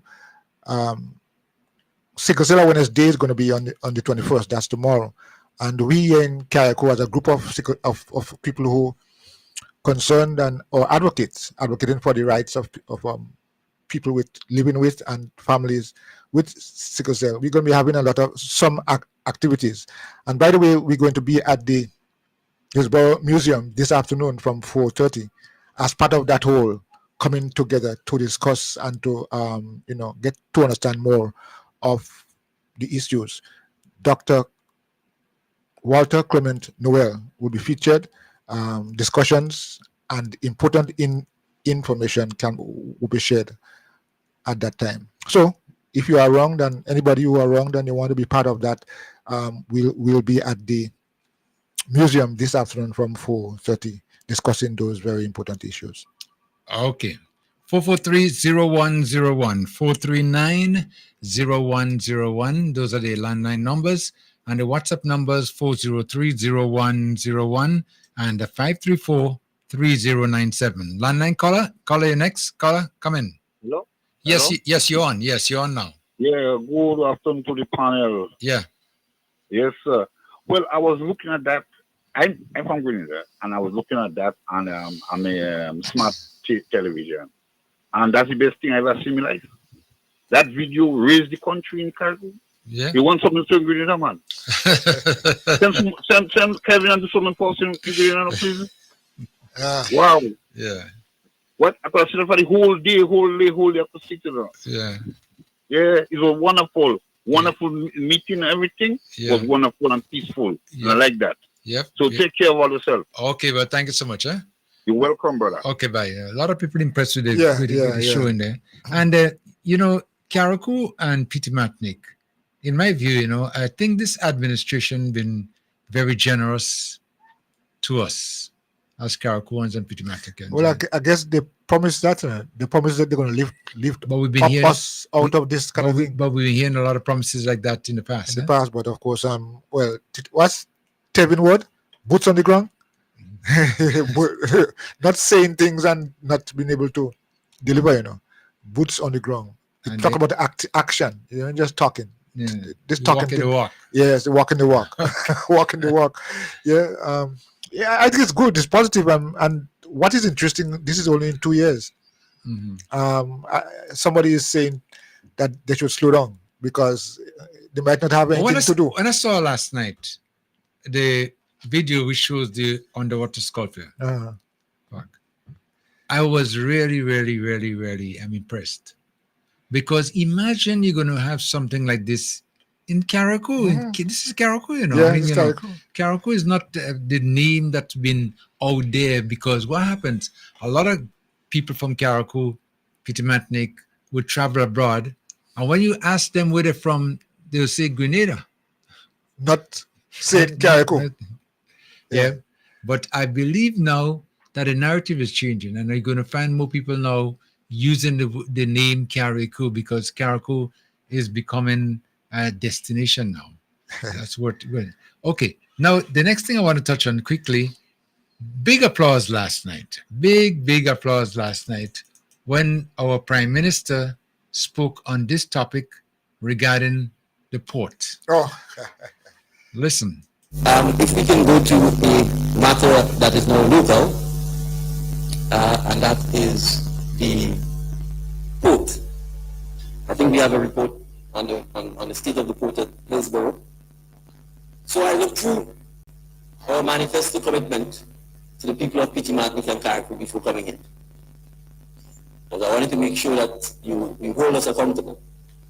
And we had an unequivocal commitment to repair or rebuild the Hillsborough jetty. And I want to point out that we are committed to doing so. Through the generosity of citizens of Petit Martinique and Carriacou, a report was commissioned by an engineering firm last year to survey the Hillsborough jetty.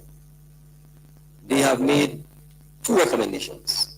One is to demolish what they view as the older part of the jetty, the part that was constructed first, and then repair the jetty, or alternatively demolish the entire jetty and build a more enhanced or improved jetty. This is my preference. I'm not saying the government has agreed on that as yet. My preference would be to demolish the entire jetty and build a new jetty.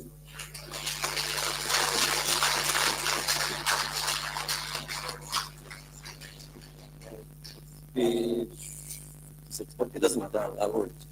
Now, we've also gotten some preliminary costings for what it will cost to repair and to rebuild.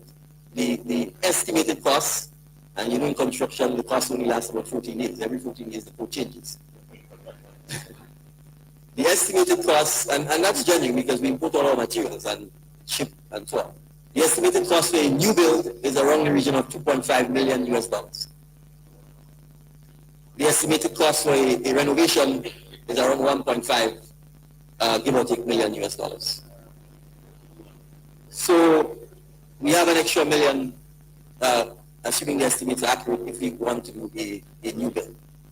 The reason I favor a new build is because I think it gives us the opportunity to actually enhance the port and to provide additional services for all of the potential end users, as well as we need to build with the future in mind, not the past. We expect that under the sterling leadership of your MP, that economic activity, economic growth and development in Petit Martinique and Carriacou will continue galloping. And so we need to make sure that we support that by having the right infrastructure in place that can facilitate the continued growth and development of economic activity. So my own preference would be to in fact have the jetty demolished and have a new one built. The MP, I'm going to task him with having more intense consultations with you to share the report, specifically the recommendations, the costing. We even have drawings as well in the report. And then once we get a consensus as to whether it's to build or renovate, then we will move to the next stage, which is then to have the detailed engineering drawings done. We'll then have to have tendering so that contractors can bid. And then the next stage will be to move to awarding a contract for the construction of the jetty. I'm saying all of this to say we are committed to getting the renovated or the new jetty built within the first term of our administration.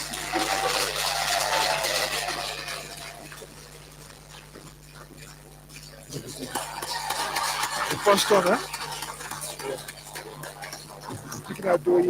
So Mr. Joseph, rest assured,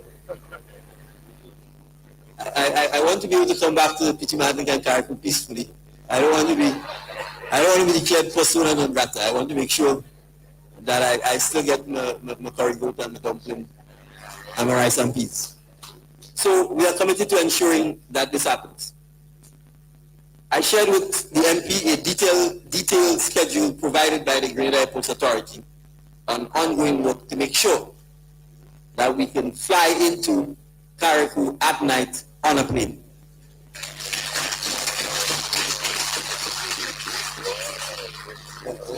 The time has come. Carriacou can be a country where you only get to in the day by air. right? The time has come for us to be able to operate the airport at night.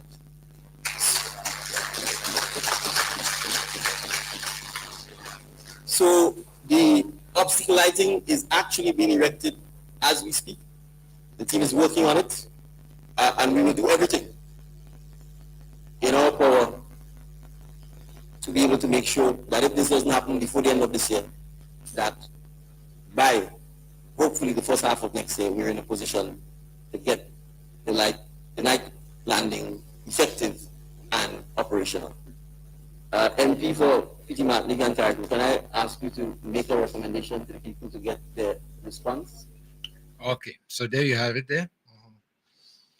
Things are happening. Both ports, airport and seaport. 2 ports in the first term. Yes. In the first term. First term. Imagine that. No, you speak as though I made a comment a while ago. You speak as though that this is just the first one, and we have many more terms to go. Because even last evening, people were saying they were referring to first 5 years, first 10 years, and second 5 years. They are talking as though this is not just a one-off thing. Contrary to the point that a lot of people are making these days that this is a one-term government. I think by now we should dispel that belief, because what will keep any administration in office is the rate of the delivery. They say what they would have promised and they are doing it. We are seeing it, we are hearing it, we are living it, we are smelling it. The delivery process is close to 100%. So this is not a one-term government, and so let's get that out of our system. We have things to do. We have that to build in the first term. We have another thing to build in the second term, and the terms can go up to the fifth term, as far as I'm concerned. Mm-hmm. Yeah. So, but definitely, because you see what people are looking at right now, is the rate of which things have been done in this Carriacou and PT Martinique, and the pace at which they are going, and the promises that they have made and they are fulfilling. It's exciting. Mm-hmm. It's really, really exciting to know that we'll be able to have a new port in the town of Hillsborough. I mean, imagine that. I mean, after the former administration just on their own again, no consultation, just anytime talk about the port, Asin, Mr. Asin saw the office. But he was present last night too, yes. And he got a nice round of applause when he was recognized. Recognized. But it's the kind of thing that we need sometimes people to spearhead and get it out there. You see, in most times, if we don't step up to the front and get our voices out there, we don't get things done. We don't get the attention. And we're going to have a port in Hillsborough, modern port. Because if you listen to what he said, when he says, to demolish the entire rebuild one, and rebuild a new one with about 2.5 million US, and to use part of the existing one and rebuild to repair this one will be 1.5. 1.5. So while he was speaking there, everybody said no. Well, it's similar to that. I mean, again, and I like what he said. He said we have to do things with the future in mind, and that is what is important here. As what I was saying, the future will be development, and you can't. Who knows? 5, 10, 15 years time, we've seen container ships out there, but and if you don't prepare for that, and you have this small thing there, you can't grow and develop and so on, and business would not be able to thrive. So I think it is very, very, very positive, and I'm seeing those things in a very positive light. That we are not about to take off. We have taken off. Yeah. And now we're trying to level off at a certain height. Okay. Yeah. Going forward. And then when we're ready to come down, we have night landing. Yeah, coming on the day and night. We have to say, the rock here, while the sun is shining, we have the opportunity to land day or night. And the night landing is going to really boost up the traffic, more traffic into Carriacou. All right. Because people have been yearning for that for the longest while, especially when you have visitors coming from the UK, the USA, traveling all this and want to get home and have to overnight in Grenada because why? There's no lights on the airport, so there's no night flights and things like that. Now you'll be able to fly in one day. Yeah. Wake up in New York and sleep in Carriacou in the same night. Yeah. Uh-huh. I mean, UK. People have been speaking about that. Wake up in one island and find yourself home in a few hours. I think that these kinds of activities and plans will aid and abet that. Definitely. And I could see already the traffic building up when it comes to that. Now, the second thing that was mentioned there's a lot of takeaways from last night, But when he mentioned, our minister mentioned that there are two major hotels that will be coming to Carriacou. Yeah. They didn't name them, but I mean, there's word on the ground who they are anyway, but we don't want to be in a situation where we're naming them yet. But anyway, because he didn't do so, But imagine you're going to have two major hotels coming. And that is where now, as the Prime Minister noted last night, that the importance of getting that port in operation would be key.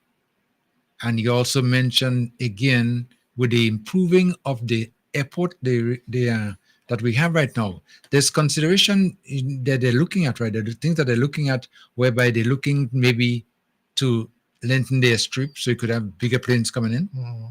Well, yeah, I even went as far as to say, well, I mean, yes, lengthening is one, but even as far as to say that it might require after assessment and based on the times, we might have to we may need a new airport, a bigger one, in terms of adjusting and meeting the needs of the time. You see, once traffic builds up to the extent where you have to move masses of people, then you need bigger aircrafts because that's the fastest way to get here. Although you're going to have the port, but still you need larger aircrafts to bring people in. And once you have to get larger aircrafts, that means that you need longer runways, bigger airports. I mean, I really wish we can see the future, but we can't. We could only just expect it to be the way in which we would like it to be. And I think the people in Carriacou and Pitmartinique really seeing some brighter days ahead. It will not be always smooth sailing, but at least there is this drive. We're going forward. By the way, wasn't that one of the songs? Forward. Yeah. Forward, as I mentioned that it just came. Vibes FM. WhatsApp caller coming. Yeah, good day. Good day, brother. Yes, hello, yes. Yeah, I've been trying to get through since the Yusuf Shai program where he was tight. Yeah, boy. Yeah. Real busy, yeah. Yes, go ahead, yeah. Yeah.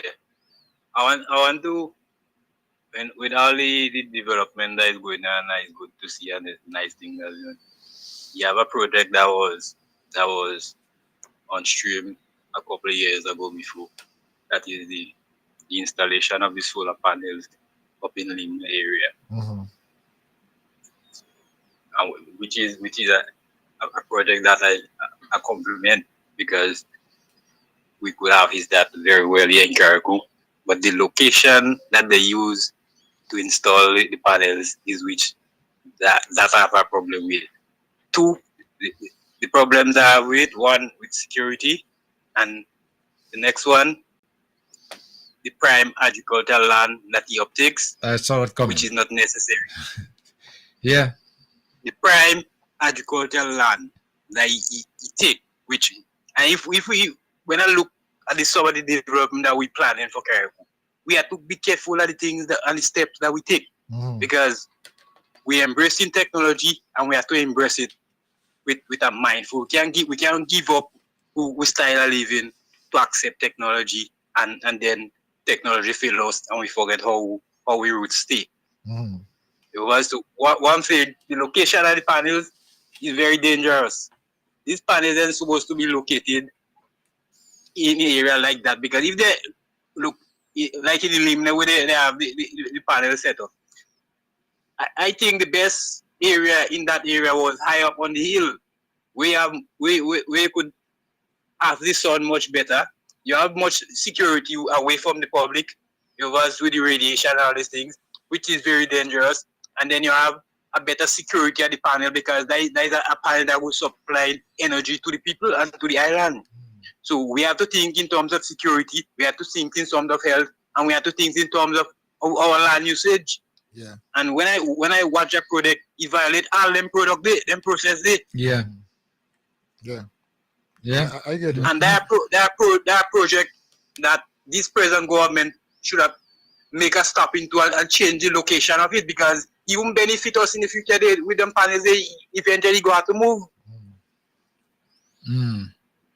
You know, but caller, you're right. Eventually, you would have to find a better location than that. Yeah, caller, as you mentioned, the prime agricultural lands is one issue. Prime, I don't have a problem, because I welcome any project, because that we could have is that, yeah, that is something we're supposed to be invested in years ago, because it's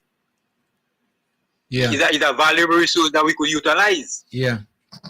But when I want, because the people that they response for that, they don't even want to call nobody in, because when you see them and you view it, and you really vision Caribou uplifting, and you watch some of the things people put it in locations, and like, we can't continue in them kind of way, because we have to consider cost.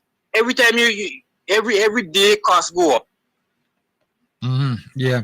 Materials and things. So we can't be going in circling time in them kind of times here. And so that means you're showing me that you have no respect for the development of agriculture, because agriculture receive what it's supposed to receive, yet in all the development freaking in.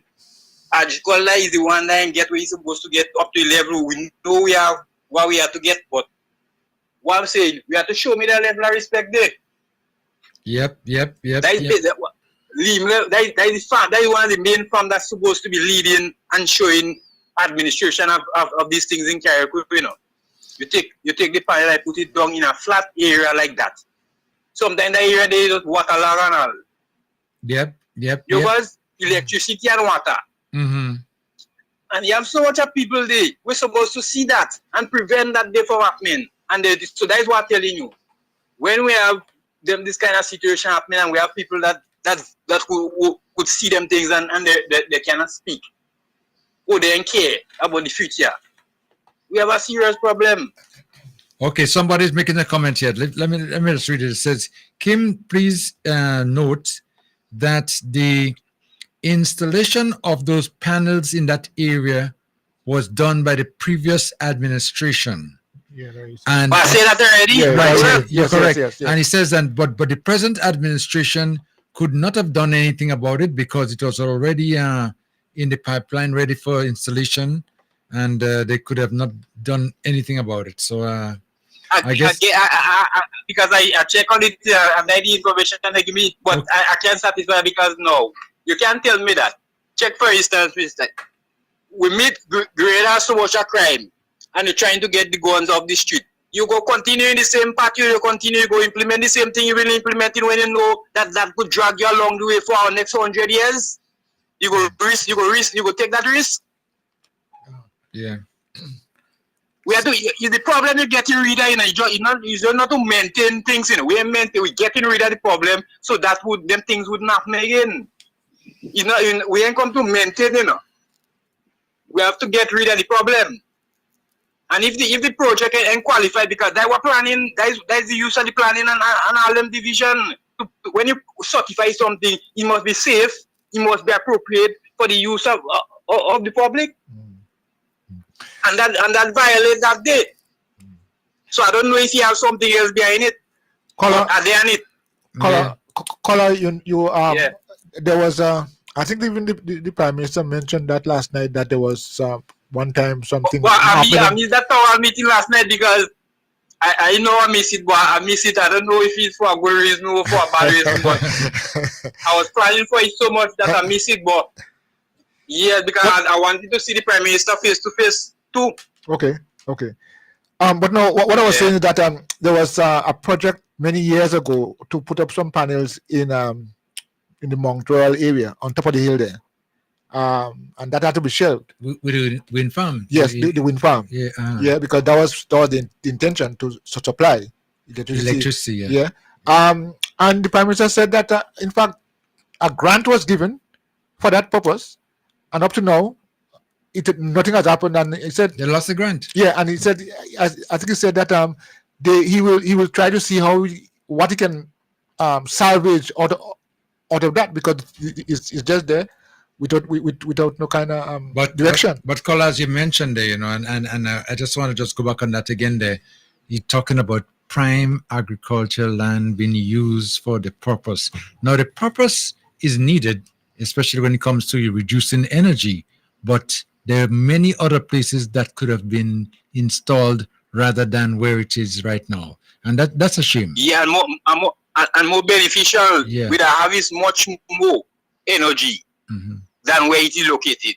Yeah, because one of the problems that they have there too, which means because of the location, the amount of energy that could be derived, could be generated from the plant, and the area they are putting it is one of the lowest areas in one of the lowest area. Well, lowest, and they don't use much electricity up there. Basically, it's like I don't want to call it a waste, but it's not serving the purpose that it could have been serving if it was located someplace else. Yeah, supposed to be serving. Yeah. Oh boy, what are you going to do? Well, I think it's a very, very, you see, when we're discussing things, we have to look at it from both sides. And I hear you. Somebody say not in Montreal, it was in Top Hill. The wind farm. Top Hill, the wind farm was in Top Sorry Hill. about that, yes. So, but when we're planning, we have to take into consideration all those factors, because what we want to get out of everything is maximum benefit. But you see, one of the problems too, Carla, is that a lot of these decisions were made without consultation from the public. Because if they had done something of the nature, I guarantee that the public would not have been in favor of the location. I agree with that. Yeah. So and the reason why I wanted, because I know the Prime Minister is a man that is very reasonable and very visionary when it comes to those things. So I would have liked to hear what was his main opinion on that. Okay. And I have a few other things to ask him, but in time we will meet. In time. But that day is a serious thing. I ain't looking at that very lightly. Okay. Yeah. All right, caller. Thank you so much for your contribution. Okay. Okay, let me take another call there. Vibes FM. Landline caller. Oops. I think we lost that caller there. Okay, right. We're going to have to get back to it again. 443-0101, 439-0101. And let me take another call. Vibes FM. Landline caller, come in. Hi. Good afternoon to both of you. Yes, good afternoon. I'm sorry I didn't get on when Tobias is there, but I have just heard this gentleman, the last caller you've had, has made the best call that I've heard for the day. He made so much sense, and I thought about that as well. Where this thing, the solar system has been put in Limley, it really is a waste of agricultural land. It really is, and I admire. I'm sorry he didn't come to the meeting to bring that point up, because it really needs to be said. And I hope our MP and also the Prime Minister hear about it and maybe do something about it. I don't know if it's too late, because nothing is too late, especially when it's going to cause harm to the environment. Well, yeah, caller, but those projects of the nature cost a lot of money, and I believe I know. it was a grant, there was some, huge sum that was donated for the project too. So yes, and it really is a shame that it went in the opposition hands. Yeah. It really is a shame, because really and truly, they really don't think about anything. There is no afterthought in anything that they do, and I appreciate that call. Okay, caller. Thank you very much. Okay. You have a good evening. Yes, thank you so much. Okay, That I think is very important when you have people's participation in the development of a country. Yeah. Not everybody will see the same thing, and not everybody will understand. I think during that time when we are building and we are looking forward to do that, there should be that discussion, and I'm sure these ideas will come out, and the choice of location would have been an issue, because it's not only one person or two persons thinking about that. I think in development there has to be balance. You know, we speak about agriculture, and I think so far what I'm seeing is that is only lip service, because that's a clear example. We take some prime agricultural land, yeah, and what that can be used for agricultural purposes only, and I'm sure the what we have in Limland now And could have even, been used somewhere else. and not even that, as you would know too, that the Limne Livestock Station and they're trying to Yeah, I develop mean, the yes, area. yes, They yes. need as much land as possible. Yeah, yeah. If they have to do it properly. But what has been happening over the years in the former administration, they just wake up one morning and decide they're going to do something, and that's it. And with Boy, no yeah. consultation, no dialogue, nothing of the nature, and you just understand that they're doing something there. And when you ask a question, you realize, well, that's the way it is. That's Look, the way it was. let's take for example. I heard the Prime Minister saying to Minister Tevin Andrews that, listen, I'm giving you the task. Find out if the people want a new one or to repair the old one. Right. You understand what I'm saying? Yeah. So that is the process of development. People's involvement and engagement in what is happening. At the end of the day, the people who have to live with what was done. So I'm just saying, it's sad that we did not have that kind of participation in development, and I think in going forward, as a people, we have to demand that. So listen, we aren't just we aren't just taking anything just so.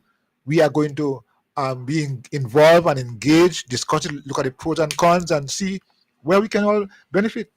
Well, I guess, even in the town hall meeting, this administration are telling us straight out that they are be dialoguing with each and every one, in the communities, whatever they're going to be doing when decisions have to be taken. That's democracy, someone says here. Yes. I mean, everybody have a say. I mean, and at least at the end of the day, we all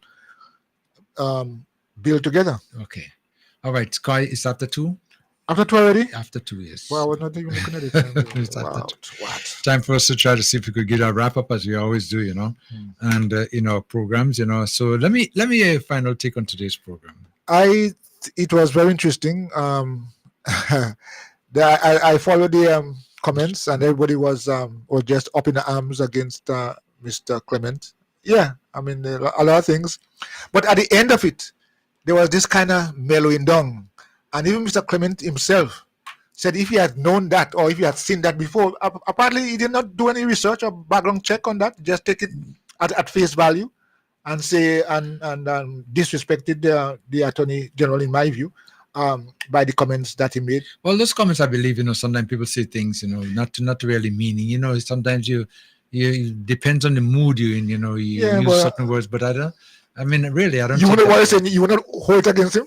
No, no hold it against him. No, but you can't tell the no, but Koyas, but what wrong with you, boy?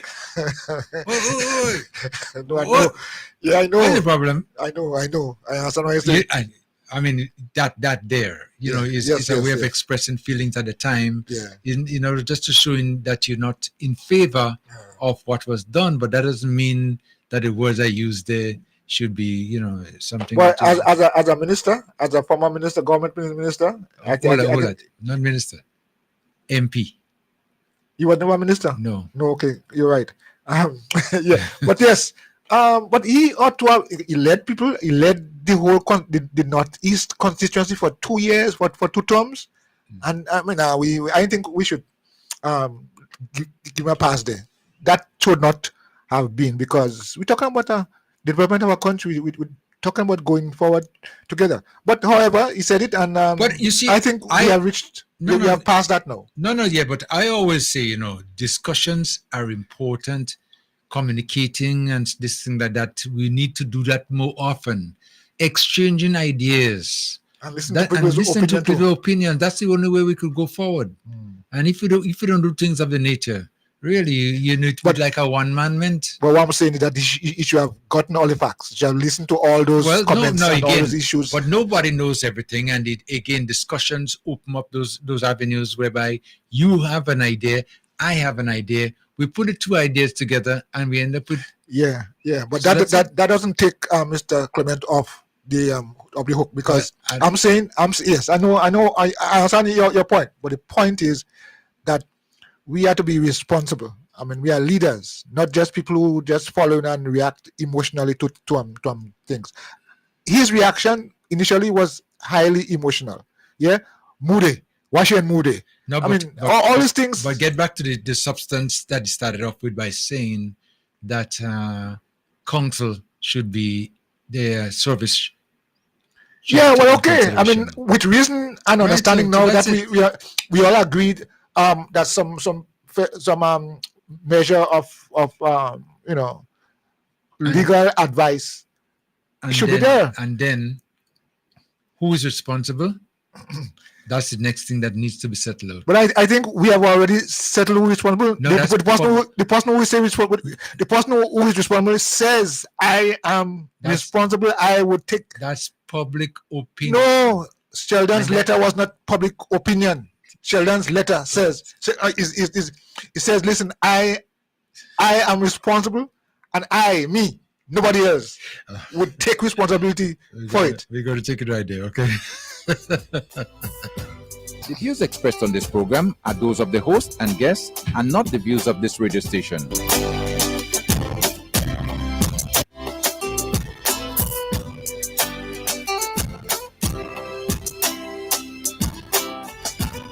And that will just wrap up our program for today right here on Vibes FM. We want to thank you so much, those of you listened, those of you participated in whatever way it was. We want to thank you so much for being part of Speak Out Unfiltered every Thursday from 10 a.m. to 2 p.m. right here on Vibes FM. I'm a humble servant, yours truly, Kim the King. Once again, I want to tell you it's been a pleasure. And see you next time around. In the rest of the time, enjoy the rest of your day as well.